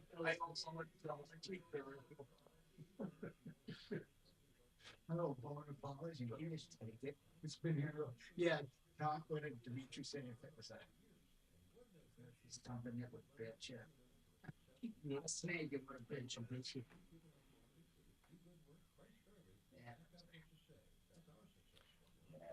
That was good. Yeah, we'd love to discuss this and see if there's anything Tom and anyone else can do to help. I'll tell you what, Tom, if you don't mind hanging on through this break, Tom would love to take your call. All right? Take it over myself. Awesome. Just hang on and listen through the phone for a name, and when he calls it, you're up to talk. Sound good? I was not sure. You should put it in the back of his car. I'm like to go home with it. Yes. Tom's not there. Okay, awesome. Thank you, Tom. Just hang on tight. What's that? That's their that's the standard. He did want to come back to Tim? Yeah. George Ashperson uses for all his. Hey Tim, it's Adam again. I just want to let you know Tom does want to keep talking, so if you don't mind just hanging tight through this other break. We'd really appreciate it. That was funny. I drove around for like 15 minutes and I go, what are you mad, dummy? Just go to the guard because you got to give your name to get in. Yeah, so he just told the guy, hey, did Anthony's come here in the last 30, 40 minutes? No. Yeah. So they didn't cut. They didn't cut into that. I think since they closed and I closed with this number, so like no, but they don't so far away.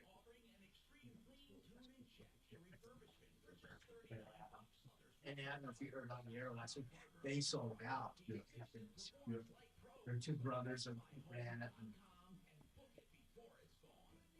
well, it's expensive. No, it's not cheap, but it's you buy it. It is. But it's like I get this thing at the voucher, this is a deal.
Hey, Axe, explain to Tom, we may want to call him back after the top of the hour if he wants.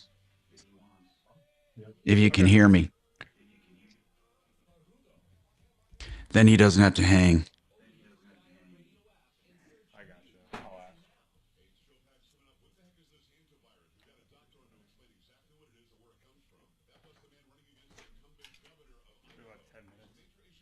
About 10. Okay, so 6 to 9 on 630 KHOW. By the way, I have it on good authority. A number of different people have texted me and said that this is a top-notch shop. Detroit transmission specialists are good people. I've gotten at least 3 or 4 texts saying that these guys are good people. So, Tim, it looks like you've built a reputation as a good shop. So what do you think the answer is? Where do you go from here? It sounds like Jared dumped this on you after he didn't tell us he already had this rebuilt. I mean, that would have been a really important piece of information to have. So where do you go from here, Jared? I mean, I'm not Jared. I'm sorry. Jared's was the consumer. Tim, where do we go from here? Okay, well, I'd like Michael to answer that question because he's Okay. actually the tech. In Michael, charge where of do we that, go from as here? well as me. Okay. I mean, Michael, where do we go from here? go, Mike. So, I hate to say it, but more diagging. So we got to start tracing more wiring or go into trying to see if the computer is the culprit, which we've already replaced the computer that actually controls the transmission side of it, but there is still one other computer that controls the engine and transmission as well. So, and harnesses. We've done wiring harnesses, and also Jarrett brought in his own wiring harness as well. I mean, so we installed a part that he brought to us, and did not fix the issue. And it is a possibility that it could be a suspect problem as well. And so, and Tom, it's just not, easy to fix those kind of issues when you're doing wiring harnesses. You know that. I mean, it's just. So let me ask you something. When he brought it in, was it because the previous rebuilding was not done properly? When it leads down to it, yes, because I eliminated the codes that came in with originally. Mm-hmm. And that was what we had kept fighting, was two codes that were giving us issues where we put in the limp mode. And then finally now with this rebuild, my guys got it installed and everything, and we eliminated the pressure codes, but we actually gained two other ones, whether it was us on the harness going into the computer or something. We haven't gotten to that part yet. We still got more diag to do on that part. But as far as what he initially brought it in for now, yes. Okay, I appreciate you guys being on. Again, we're not pointing any fingers. He left out a lot of that information. I don't know what you do from here, but it sounds like it's a process. More coming up. What do you do with things like that when you inherit something? Once you get that deep in, and I charge you for the parts, eat the labor, and have no cigars. It's not worth come up and down grief at this point. Just eat the labor. I mean, all right, hey, Tim, it's Adam again. How you doing? Now we'll go to that guy with the call him back unless he doesn't. The moving company guy, is he off for good? No, Axe is going to call him back. No, yeah. It's a no-win situation. Okay, thanks. Once it's done, nobody's happy. You just get a handshake and then a trophy and congratulations. You figured it out. A trophy.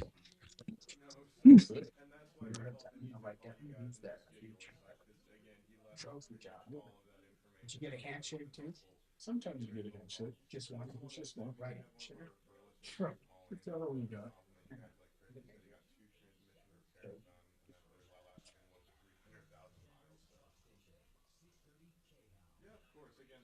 Because it frustrates them. There's no profits in trophy jobs. No.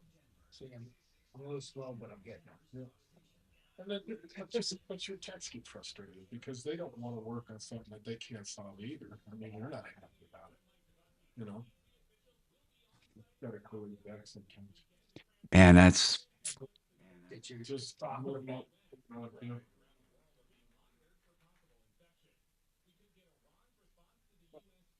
Sometimes I used to do it. I used to just turn me out and I'm going to give up on it. Really? And sometimes just. Sometimes you just got to eat it, right?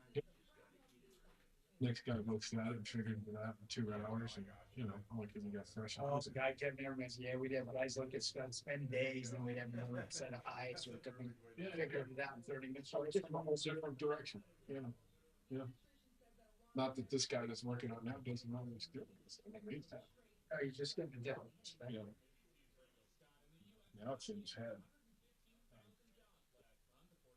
We spend sometimes so much, like me, you spend so much time on something and you can't get out of it. Mm-hmm. You can't think out of the box. Because you're like involved. Yeah. And that the job of sweeping the trail is good. Assuming it built it. And now you find out that was a bad assumption. So you might go down a rabbit hole over here and cause something There's a couple of parts. Maybe the first computer was good, and the second one isn't. Right. But now you get the training fixed, and the computer yourself was good, and it was no good, but the original one was good. It's just like, you know what I mean? Like your theory, which just you got to either start over and give it or just yeah, you can't fix it all. no. Because I think that's what he's saying. This is probably return everything to where they started because they assumed it was wiring or this one. Like, Particular computer term. Or, I don't know why the guys use. You know, it's return. Right.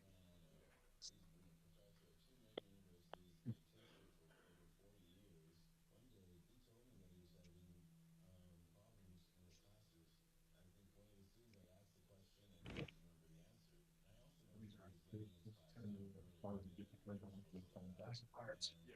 No, when I was looking you guys up, I was looking at reviews too, and it's pretty overwhelmingly positive, in fact. So yeah, I kind of when we called, we kind of had a feeling that it was going to be one of those things where the customer didn't really tell us the whole story. All right, Tim. Well, I gotta go, but I hope your day gets better and you have a good one. Okay? Thanks for calling the Troubleshooter Show. Please hold a moment. Of course. Bye. Never mind. Didn't want to talk to us. That's fine. Do I have time to run to the bathroom? Yeah. Why not? Thomas Bonnie done to school. Back in town or something. Yeah.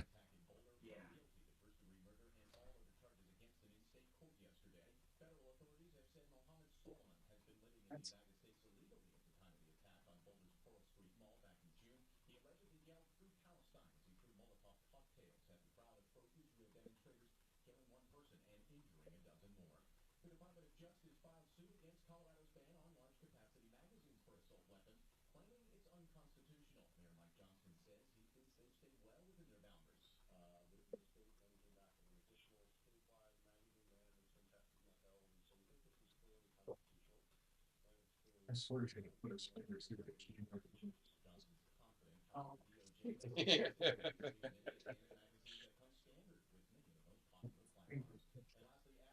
Hard balances. Yeah.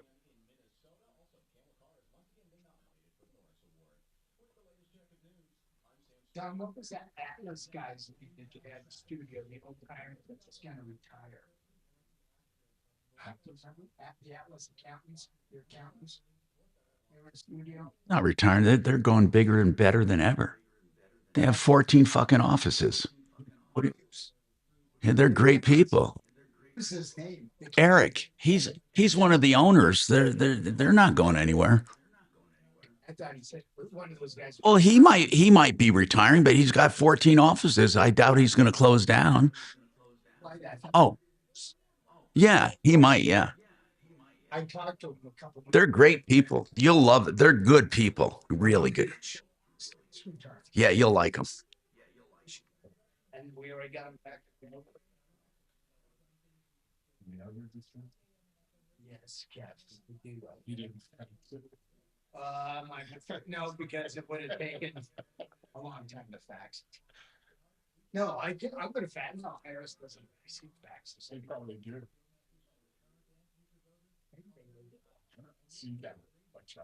Maybe they did. I don't know. My sister did. But Tom, we did use Atlas. We went over there right up the road. I need to talk to Eric. I got a little itchy.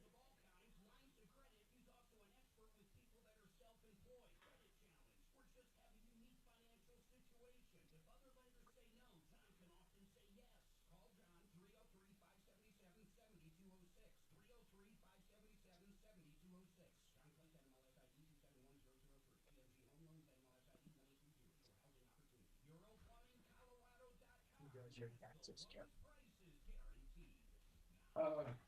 Smaller kind of guy.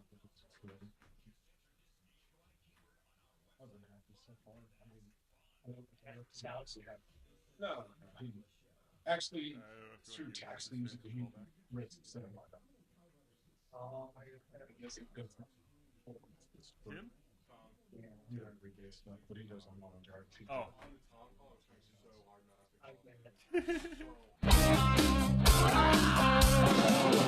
Ripped off, bad news.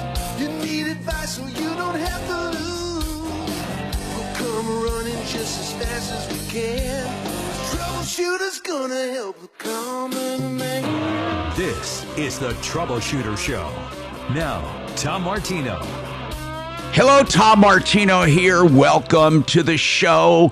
Don't forget rock and roll. That's with an N or end. Rockandroll.beer to make your reservations for the beer garden. Every Saturday they do it. Free pizza, free games, fun. They have a great time. There's limited capacity. So if you want handcrafted beers, he's a brewer that you will not believe. Wonderful beer.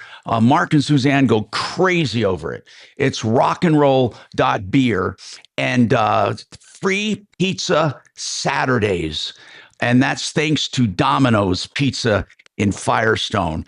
And the free pizza at the beer garden every Saturday. You got to be 21 years old, of course. So go to rockandroll.beer to make your reservation. Again, if you and your friends are doing it, you got to do it so it doesn't fill up. There's limited capacity. And it's every Saturday. And if you're looking for something to do on the weekend, you may want to try that, rockandroll.beer. By the way, speaking of things to try, let's talk about this kind of thing with cars. Kevin Calkin, SheridanAutotech.com. He's one of our car experts. Kevin, this happens a million times, okay? It's not that a shop is bad. They may have inherited someone else's problems. They might do something else wrong. I'm not saying in this case, but it just doesn't get fixed. I mean, for one reason or another, the job just seems to be haunted. And you try to fix things and the solution doesn't work. What do you do in a case like that when you've tried this and you've tried that and you've tried this and you tried that? What do you do in a case like that? There's got to be an end to it, because I call them hero jobs at that point, because you're not making any money, obviously, because you're so far. Have you had ones that haunted you? Of course, we do. You do. There's just something that we had one. We talked about. In fact, the guy called. We put 3 valve bodies in his transmission and could not get it to work. We couldn't get one of those to work. Why? We put his.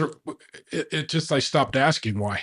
We just put his original in, ripped up the ticket, didn't charge him a nickel, and said it's best that we get somebody else with fresh eyes.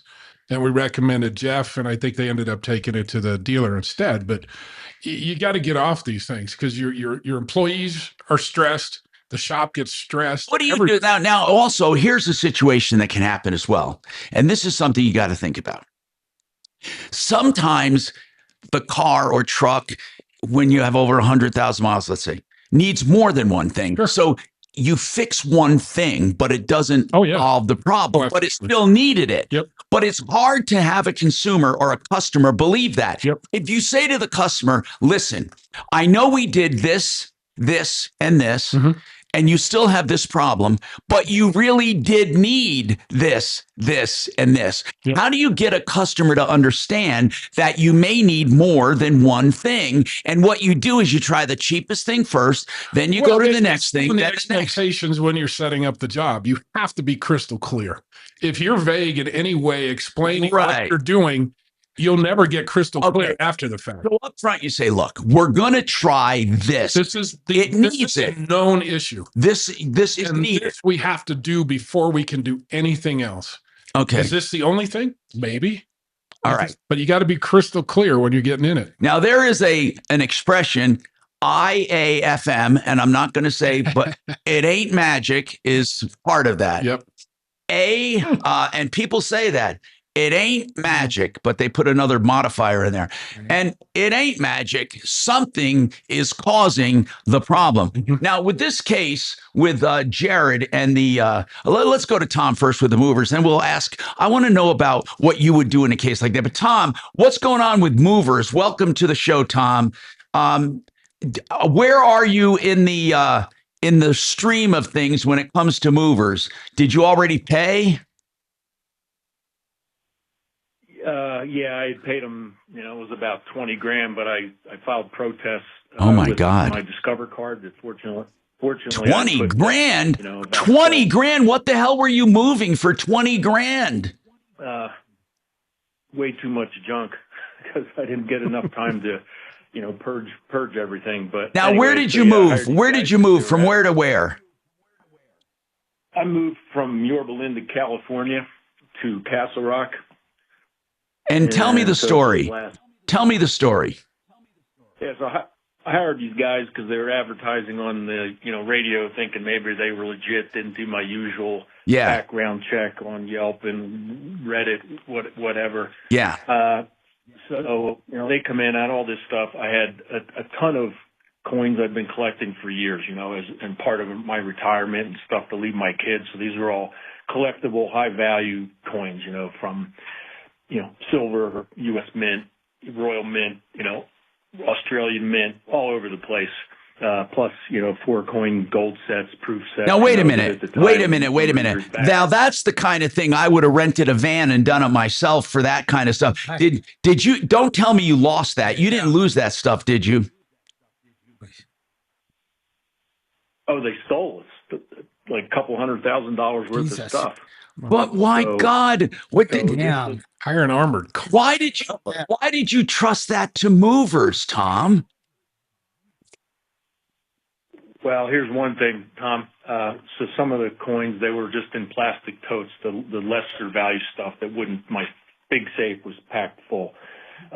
So they weren't even supposed to touch these 6 totes. And in the confusion, I think they spotted them, they grabbed them. I came to discover they were actually doing some of it at my house because I opened some boxes and I found open coin wrappers in boxes that they wrapped up. So it tells me they spotted these things, they started stealing them in the house.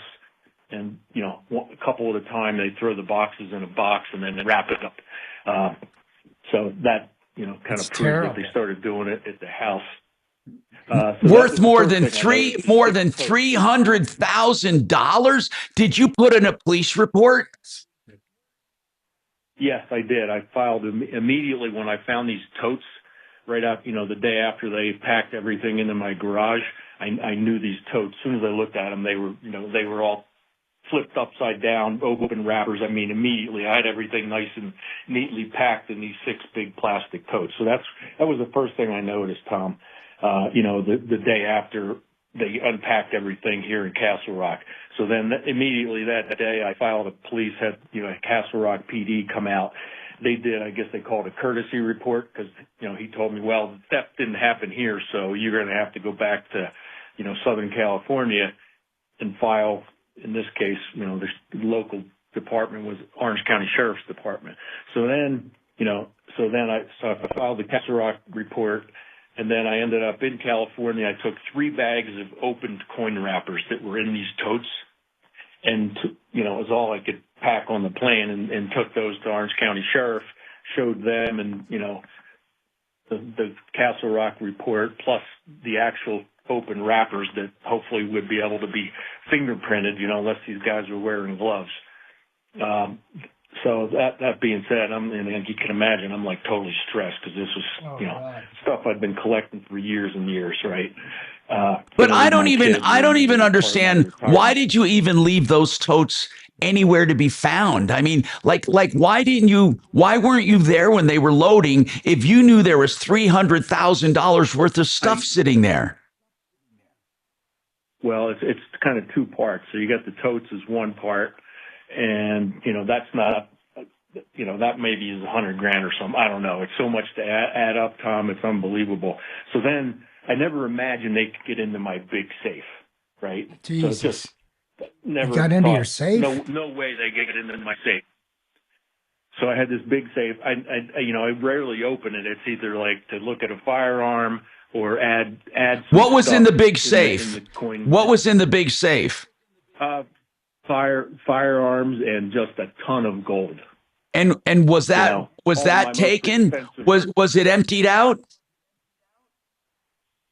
Pretty much. So it was about 3 months later. I bought some new bullion, and I went to put those 2 bullion pieces in the safe. And as soon as I opened it, I just went, I can't tell you, Oh, wait a minute. How did they get into the safe? How did they do it?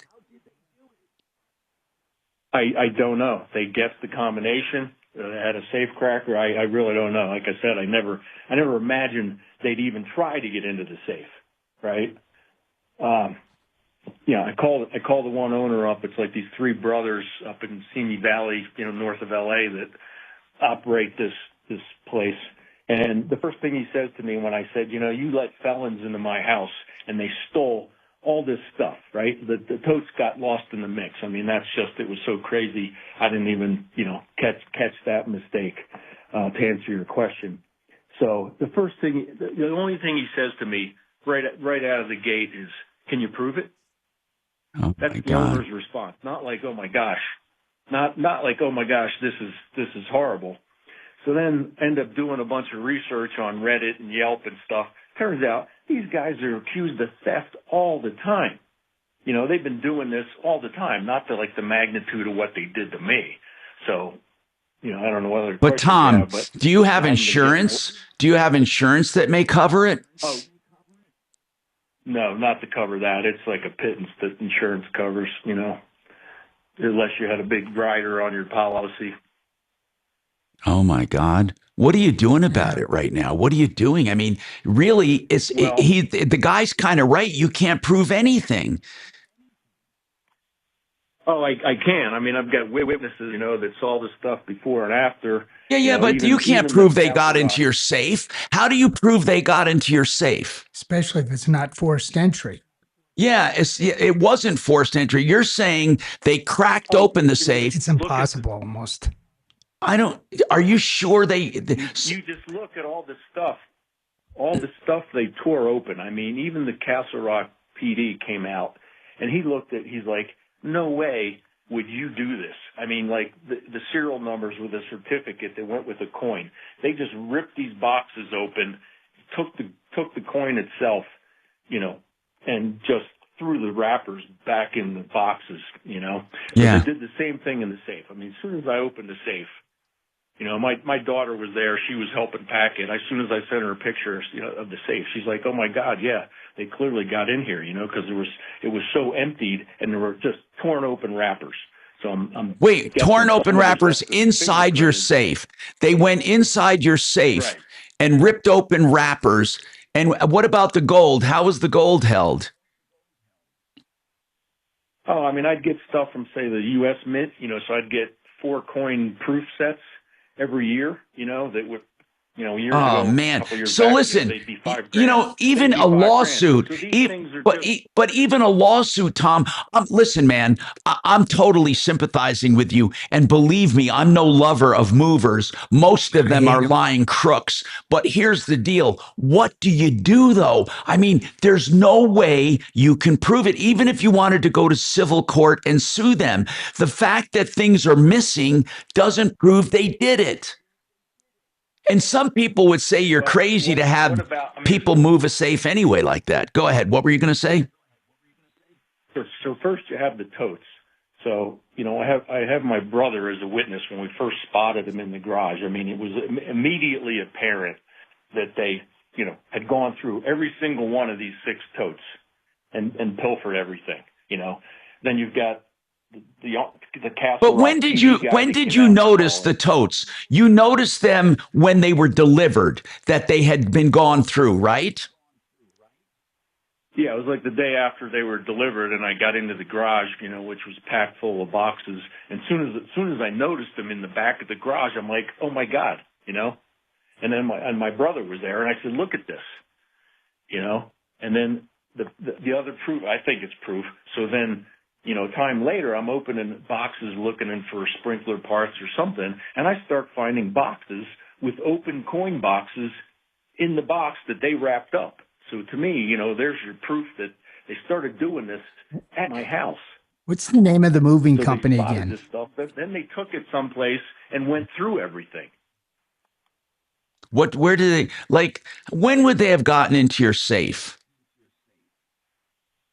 Oh, I think they took it because the guy that was the lead packer, the second day of moving or packing after they, got it all packed up. He was in a big hurry, kind of jittery that I got to get out of here. He blamed it on traffic, being in LA area. Think, well, that's reasonable. But, knowing what I know now, I'm thinking he was in a big hurry because they were going to take this stuff and go through it off site, off my property. So you think they loaded up the truck and then went somewhere and had someone open the safe? That or they took a guess, using my birthday and got lucky and got into it. I don't know. Was your birthday the combo? Yeah. Golly, oh my God. All right, we got a break. Okay, we got to take this break. Hold on a second. Yeah, I know. Hold on. We'll come right back with more on the Troubleshooter Show, 303-713-8255. That's just as bad as one, What the hell is this moron? Lots of places can expose you to identity theft, but that's why LifeLock monitors hundreds of millions of data points a second for threats to your identity, which is way more than anyone can do on their own. If they find anything suspicious, like new loans or changes in your financial accounts, they'll alert you right away, all through text, phone, email, or the LifeLock app. Get the alerts that can make all the difference. Save up to 40% off your first year with the promo code BECK. LifeLock.com. 800-LifeLock. 1-800-LifeLock or LifeLock.com. Use the promo code BECK at LifeLock.com.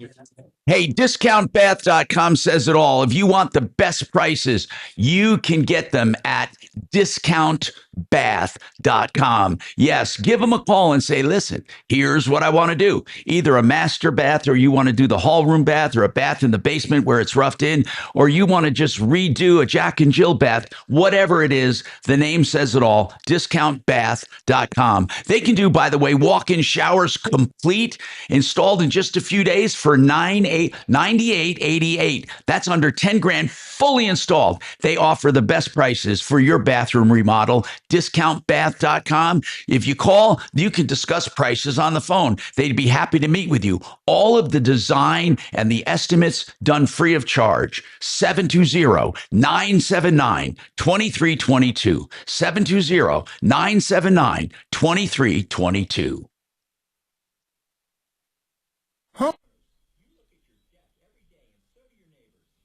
My safe's combo was the last four of my phone number. I don't know how they figured it out.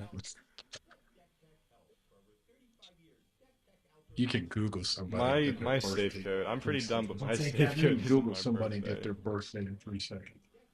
Yeah.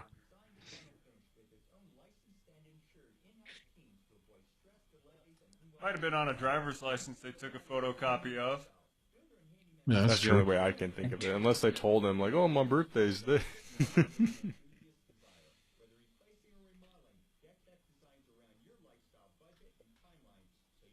It's hard to put a value on that stuff, too. Yeah, but if you're going to spend 20 grand with a moving company, what would a secured thing cost? I mean, 25 grand? Yeah. I mean, you're spending that much already. Why not go the extra mile and get a secured, Fucking do it yourself. No, I know. Or that. They're hard. They're all really cool. Well, even at that, you don't want to be broke down. Just So a red you and don't white. want to be robbed on the street. I mean, why not just hire a secured? I don't know. I still gotta That's how think. people I got move plenty of time.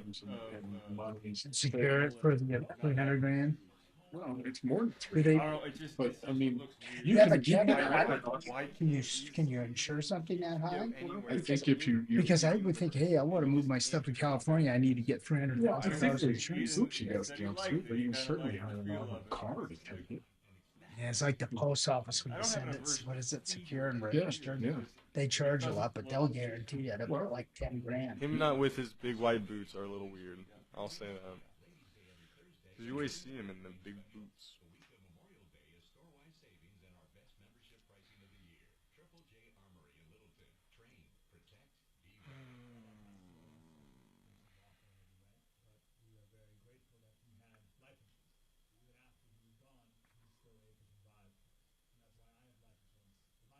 It says here, high security service likely costs $3,000 a day. So 2 days it would have cost 6 to 10 grand. It's probably a specialized movie. Absolutely. And they would, And I bet in order to do that, they probably won't look at the contract. Oh no, they're going to want to know what you got. They're going to want to see it. And then you'll sign for it when you get it. They'll go through it. So there's like 9 different variants of the. What's it called? Just secured? Just, secured. They have armored bands,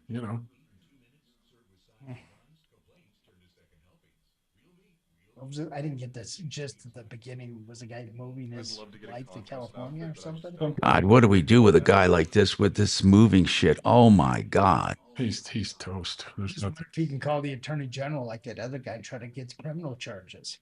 Yeah, but you still don't get your stuff back. How are you going to prove they did it? Without the. I mean, how do you prove it? You can't prove it. You're at their mercy. First of all, it doesn't take much wisdom when you leave shit like that out. I mean, why would you ever leave fucking $400,000 worth of stuff for them to move? And they're coins. They're not specialized. And gold. That's serial number. If they're not serial number, you can't prove they're. Well, I mean, my heart breaks for this guy. Watch it the entire I just way. Googled it. They said it would be approximately $3,000 a day to have an armored car from California to Colorado. Secured move. Secured More move. on their So I own. mean, $10,000 for the move Exactly. in an armored car. Be worth it for Instead of $20,000 to hire a moving company. All over. Oh my God. I'm not doing that. You get your jaw punched off if you wear that. We need to get the moving company from him, Tom. The name of the moving company so we can spread it around on the air. K-How Studios. Trajan Wealth, your trusted local fiduciary advisors. TrajanWealth.com. Denver's talk station. Online at khow.com. I'm Tom Martino, and I got a text asking for a house cleaning service. These guys do the whole house. They'll do any part of the house. They do windows. They do carpeting.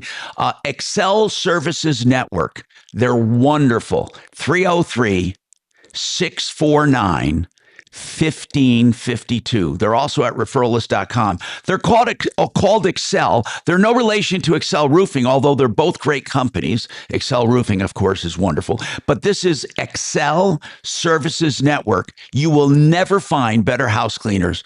Mark and Suze uses them. I use them. 303-649-1552, Excel Services Network. I love great companies. Hey, Tom, listen, we were talking here off the air, man. Honest to God, we are shocked. We believe you. We believe you, but there are so many things we could say, like, why the hell would you leave such valuable stuff anywhere near movers to begin with? And why didn't you supervise them moving the stuff? But then you think, look, that's water under the bridge. I understand that. But what I want to know is, what is your plan now? What do you want to do? How can we help you? I swear to God, we want to help you, but I don't see what we can do, because truly in a court of law, no one is going to prosecute. No one's going to say you have enough proof. The fact that there were totes there. Go ahead. Well, I mean, I've got, people that are witnesses that would testify that absolutely they did this. I've got the Tom. They don't know that, Tom. I don't want to argue with you. Okay, I feel sorry for you. I don't want to argue with you, but you don't have witnesses who know they did it. You don't. You have witnesses who saw totes in your garage. You don't. They don't know that they did it. Somebody did it. But yes, somebody did it. But how? Exactly. What is Castle Rock Police going to do about it? Well, Castle Rock's not going to do anything because they say they can't. They're not going to escalate it up to the DA's office? Well, no, Orange County, where it happened. They probably happened in California. Oh, it did? Hey, Tom. There's no doubt it happened in California. Tom, why don't you bring a civil action then for $400,000? Really, why don't you do that? That's what I've been told, Tom, to file a civil and criminal lawsuit. Well, it's not a criminal lawsuit. You can't file a criminal lawsuit. You can file you can file a civil lawsuit for theft, but it's not a criminal lawsuit. If they lose, they're not charged with a crime, but you can get a judgment against them. But here's the thing, Tom, and honest to God, I'm really trying to be honest with you here. I don't think you could win a civil lawsuit. You're reasoning that you had the stuff and then you didn't have the stuff and it must be them is never going to work. I mean, they're going to get a good defense attorney and they're going to knock the hell out of your accusations. Certainly talk to an attorney. Okay, maybe they have some ideas, but you need to sue them. And the problem is you need to sue them there in Southern California.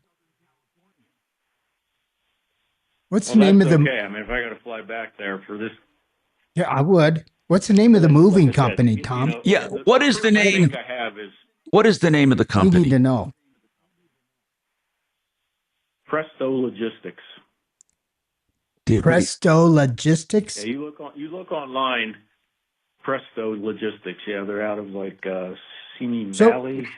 By the way, Tom, I'm not doubting your story even. I believe, but there's a big difference between suspecting and proving. Presto Logistics. Tom, really, have you talked to any attorneys, by the way? I tried one guy that a friend of mine in California told me about, but that was a dead end. What did he say? What did he say about it? Orange County Bar.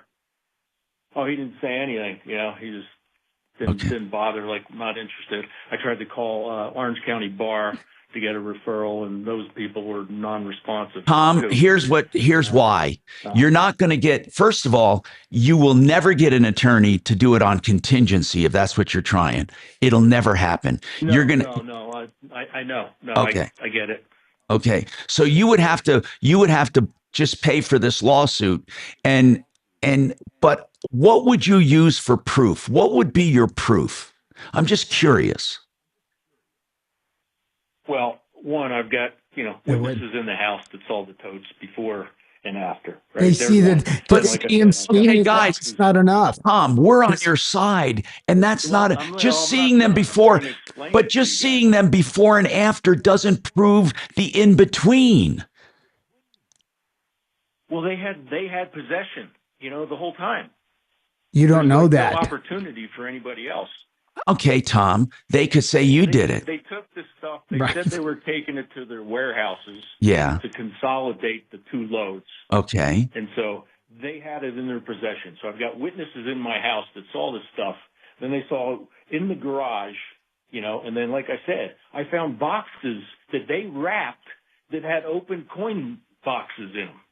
Okay, so you think that's proof? That, like in my house. You think that's proof? The fact that they were empty in your garage, and before that they weren't empty.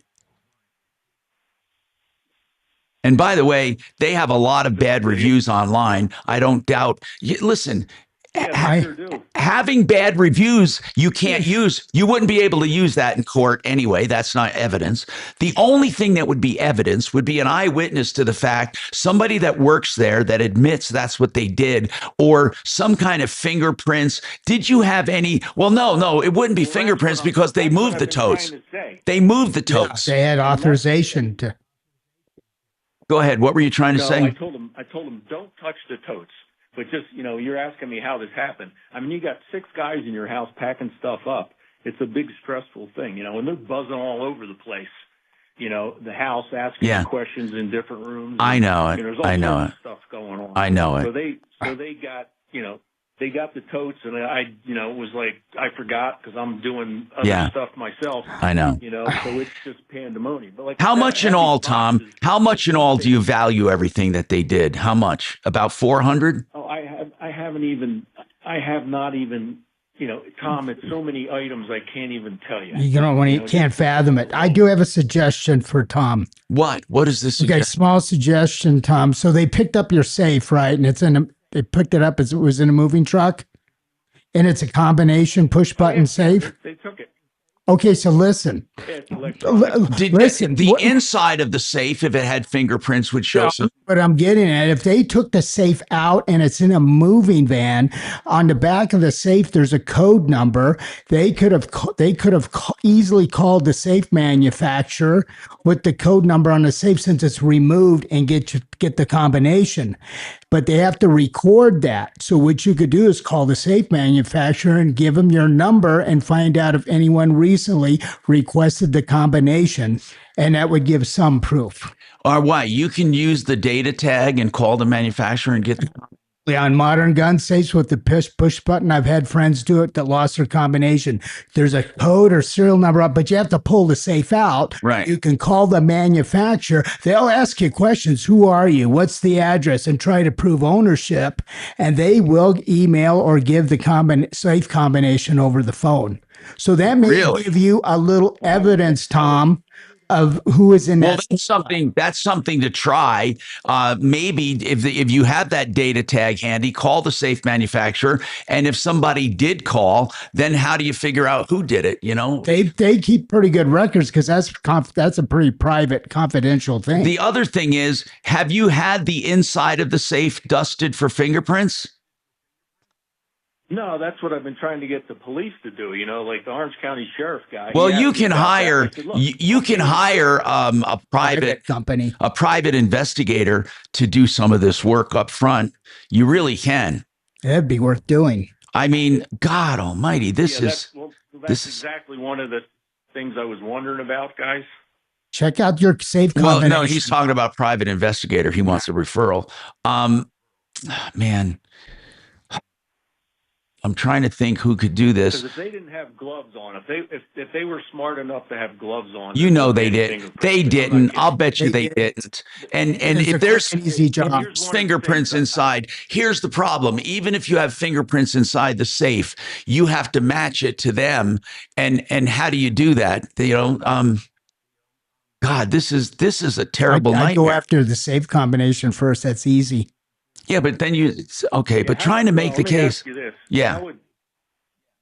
How would the safe company know with the safe? Because once I bought it from Costco, I immediately changed the combination from the factory one.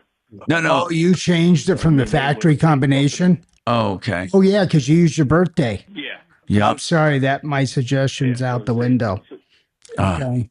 Listen, I have to take this break. Hold on. 303-713-TALK, 713-8255. Don't forget, for $39, fix it 24/7. We'll do a complete refurbishment of your AC before the real heat gets here. That's fixmyhome.com. Book now. I forgot. Sorry, Tom.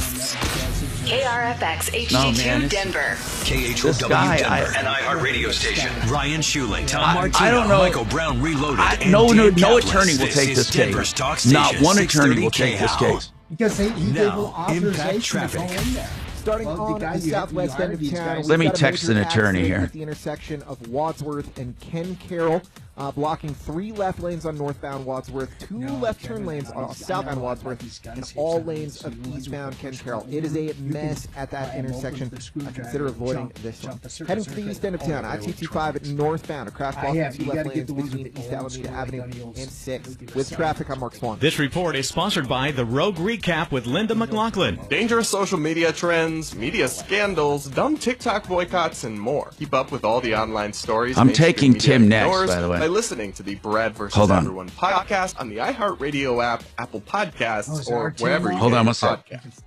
So people ask me, what does Vistara Turnkey do?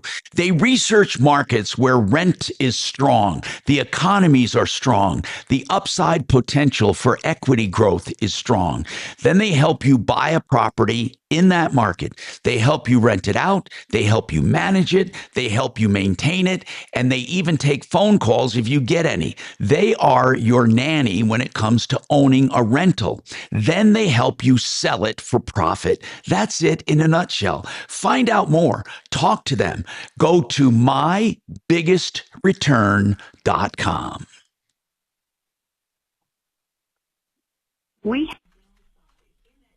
Okay, I'll take a comment about the safe, but man. Oh, I didn't mean to delete it. Hang on, thank you. It's okay. I saw it.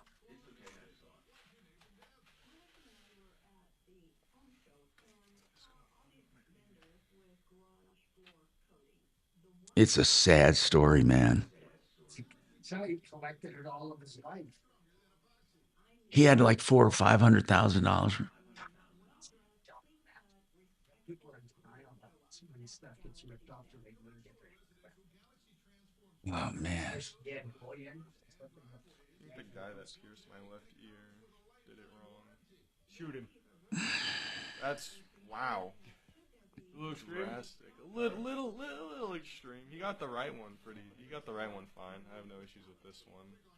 Just this one, like the back of it, he did it at an angle instead of straight through, so it itches a lot more than it should. Well, maybe it's you. It's not me. I don't think it is, because me and my friend got them done at the same time. Your left ear just shouldn't have been pierced. Well, it would have rejected it. It would have rejected it if it didn't like it. Says you.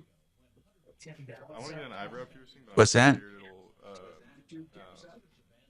I think so. Yeah, I think so. I haven't looked recent. Oh, is that Tim? I want to get the safe comment first, then we'll do that. Okay. Hey, would you get Tom's number and tell him I'll try some attorneys and ask him what they think? Yeah, I'll get his number. Okay, and send it to me. Just text it to me on my text it to me, and then I'm gonna just see if any attorneys think he has a shot. I don't see what he would go on. Do you want me to clear him from the line too when I get his Yeah, number? tell him. I mean, there's a safe comment, but tell him that there's not much more we can do. I can just run it by some attorneys and some PIs to see if there's anyone that can help him investigate it. But man, this guy has not a prayer, not even a prayer. Man. Hey Tom, this is Adam. Tom wanted me to get your personal. Yeah, but isn't that smart to do or not? Yeah, but if you ever lose the combination, how do you get it back? Well, you follow it up. I mean, whatever. Don't lose like you're driving with your big truck. Yeah. Do you think they got into a safe? Somebody did. I'm sure it wasn't the caller. No, he didn't make it up. I doubt it. I mean, Like, without the combination, his license for ID, get his birthday. Tim, you know, I've talked to you. Put his address, You their really phone have number, just sitting there playing, and all of a sudden it's like Yeah, but he knows he may have forgotten to lock it. A lot of people forget to lock it. maybe that was like that. Who knows? Yeah. I've done it on mine. I've left for a few days and forgot to lock and safe. I wouldn't even feel good dragging that across the I better take gold out of my drums there. Oh, the vacuum cleaner. Oh, that's your cash. Oh yeah, that's from Stephanie. Yeah. Straight. Under the pots and pans and the vacuum is where I hide stuff from Stephanie. You were looking. Yeah, I was. I was one. Did you look at? But this isn't where I live. I mean, you won't find anything here. I know. I know. I know. I mean, I don't live here.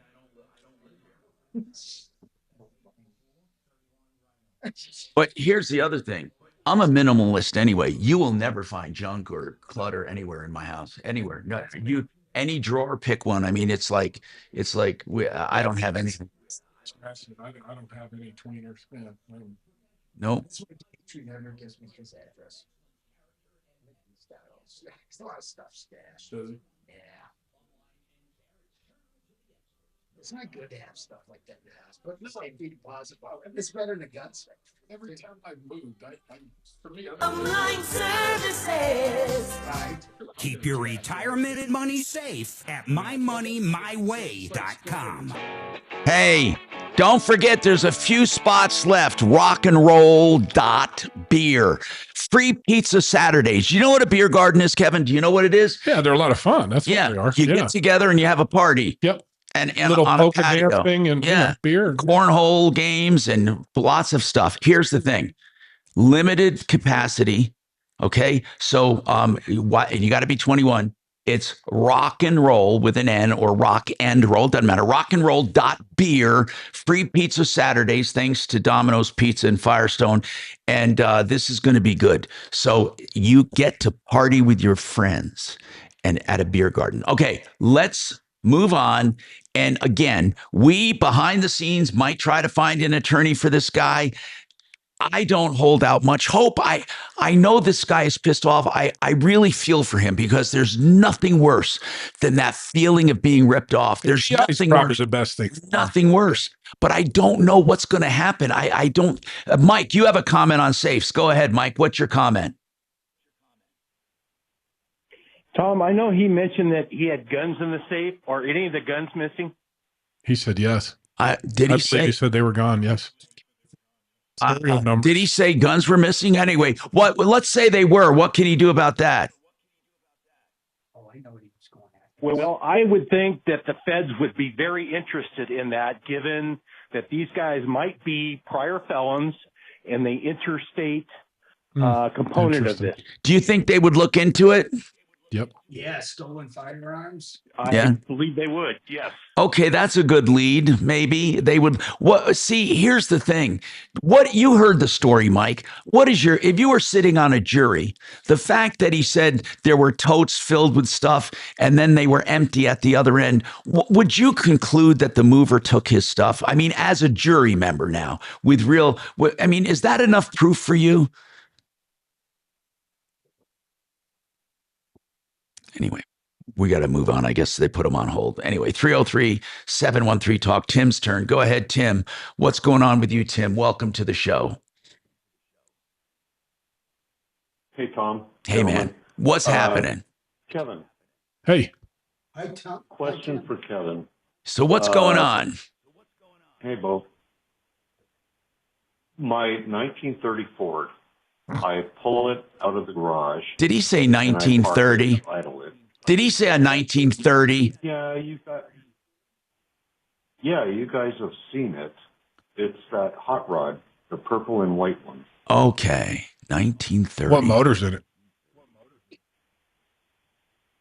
It's a Corvette engine. Yep. Oh my God. Yeah, I know, Ford. That must be so cool. Yeah, Tom, I sent you the pic.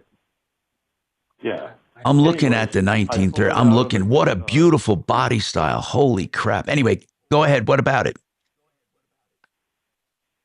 So I pull it out of the garage, and I don't drive it a lot.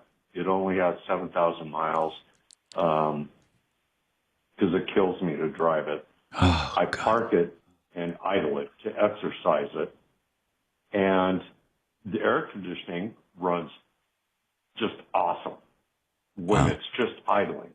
Then as soon as I put it in reverse to back it down the driveway or drive to drive it, I can watch the water temp needle bounce all over the place, and the cold air goes away, and I believe it is the same exact thing with when I try to drive it in winter and heat it. So your question, what could cause that? The water, the needle bouncing all over? And well, you have to first verify that the gauge is reading what's actually going on, with like a infrared thermometer or something, that it is actually going up and down. It could be a sensor issue, but that could also, depending on the electronics, what electronics do you have in this? I mean, obviously they're not 1930s electronics with the Corvette motor. So is it a PCM or no? There's a electronic module in there. Masterpiece built the car, so I don't know what is in there for electronics other than the sound equipment. Because some cars will disengage air conditioning with temperature. They will. If temperature exceeds a certain level, they'll disconnect, for safety. So I'm not sure, if that's actually going on, not knowing what system's in there. So here's the deal. Does the water needle bounce when you're not using air?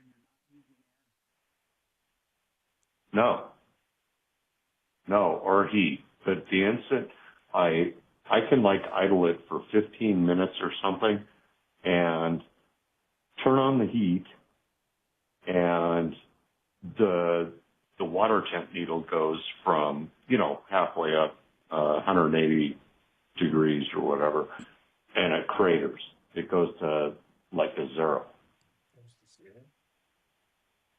Could that be a thermostat thing? I was thinking of mechanical thermostat. I got it. No matter what, we'll think about it during the break. I got to take this break. More coming right up.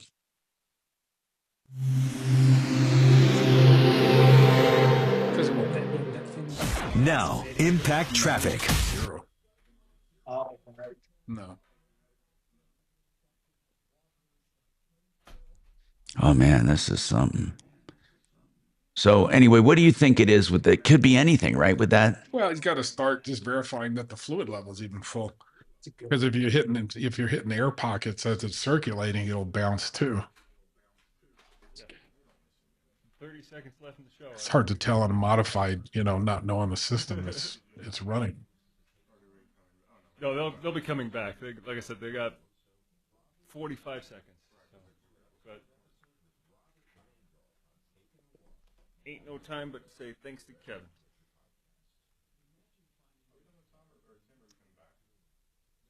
We're going to spitball, and they may mention something, so if you keep them on hold, you can listen on hold. Been a busy show.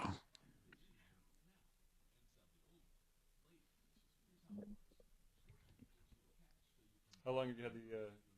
So what would you do? With First thing I'd do, because you don't know what's in there, I'd change the sensor. Change Just it. make sure the sensor's accurate. But he says the air goes away, though, so his air conditioning stops working. That could be something with the electronics off the sensor, though. That's what I'm saying. I'm not sure what he's got controlling everything. That could actually control. On some cars, it will. So I would just start with a new sensor just to verify, make sure it's actually the temperature that he's dealing with and not just a bad reading. Because I don't see any way he can manually check it, with a thermometer, unless he could. If he can get to where the sensor is, you just shoot a little infrared thermometer, shoot it right where the sensor is, and you got to verify temperatures first. You can't assume what you're seeing is actually going on. Could also be the metal. That's what I'm thinking. This is sheet metal. Yeah. Because if it's not painful and it's just itchy, could be just an allergy, a slight allergy to whatever metal it is, or the plating to the metal, or yeah.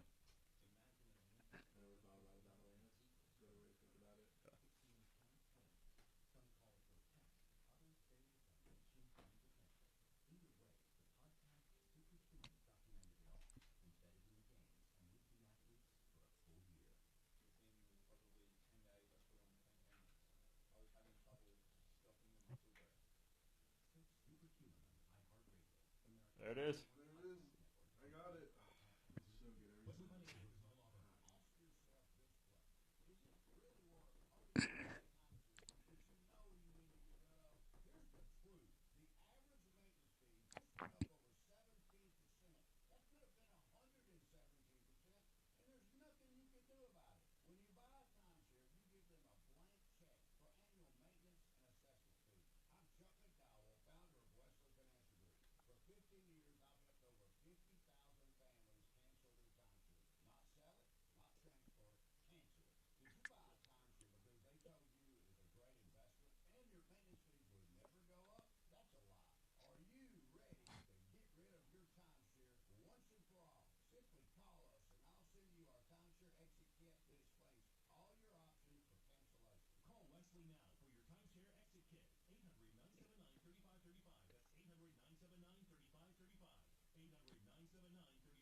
This guy, man, with the 400,000 or 500,000. That's just.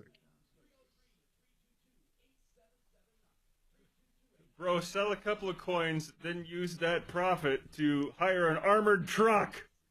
Man, I'm telling you, just to If you've got $400,000 worth of gold, you go near my gold and silver. Like you're joking.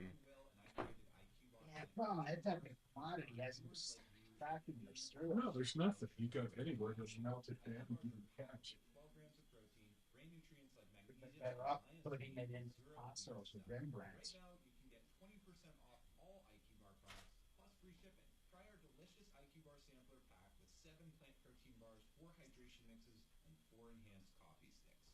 And a partridge in a pear tree. Do you really think one of the guys guessed that the code would be just like tried the code and it was his birthday and stole it? I'm just thinking that through, and I'm. Well, I mean, Kevin was questioning that too. I was like, well, maybe if you have a copy of his ID, that's how you would get his birthday. Right. I'm more in the thought of were they trying multiple things and then tried his birthday, or did they try his birthday first and just get in? I guess there's no way to tell, but. Yeah. Trouble too. That guy has a point. This important firearms and it's using if it happens, they trace it to him with that firearm report. They'll have his ass. That's not what the plan was.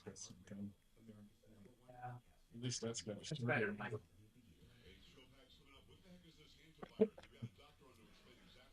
No, because he's responsible. The incumbent governor of Idaho. There's some major issues in Idaho that you might not know about, and more on the Joe Pags Show. Tonight from 6 to 9 on 630 KHOW. We're not going to have time. I'm Tom Martino, your troubleshooter. We don't have a lot of time, but Tim was talking about the dancing needle and then he was losing air. Are you saying that a faulty indicator or sensor can cause that? The system. I wouldn't assume that what he's seeing on the needle is accurate. I would verify that first before I did anything. And infrared thermometer, anything, just to verify the gauge is doing what it's actually doing. And then he says the air cuts off. Can a sensor do that? Yes. Yeah, depending on the system, it can, sure. I'm sorry, we're out of time, Tim. And of course, you can always call Kevin directly, 303-455-7242. He talks to customers all day long when they want to book an appointment. SheridanAutotech.com. And don't forget, call 303-MARTINO and spread it around. You'll get help. 303-MARTINO.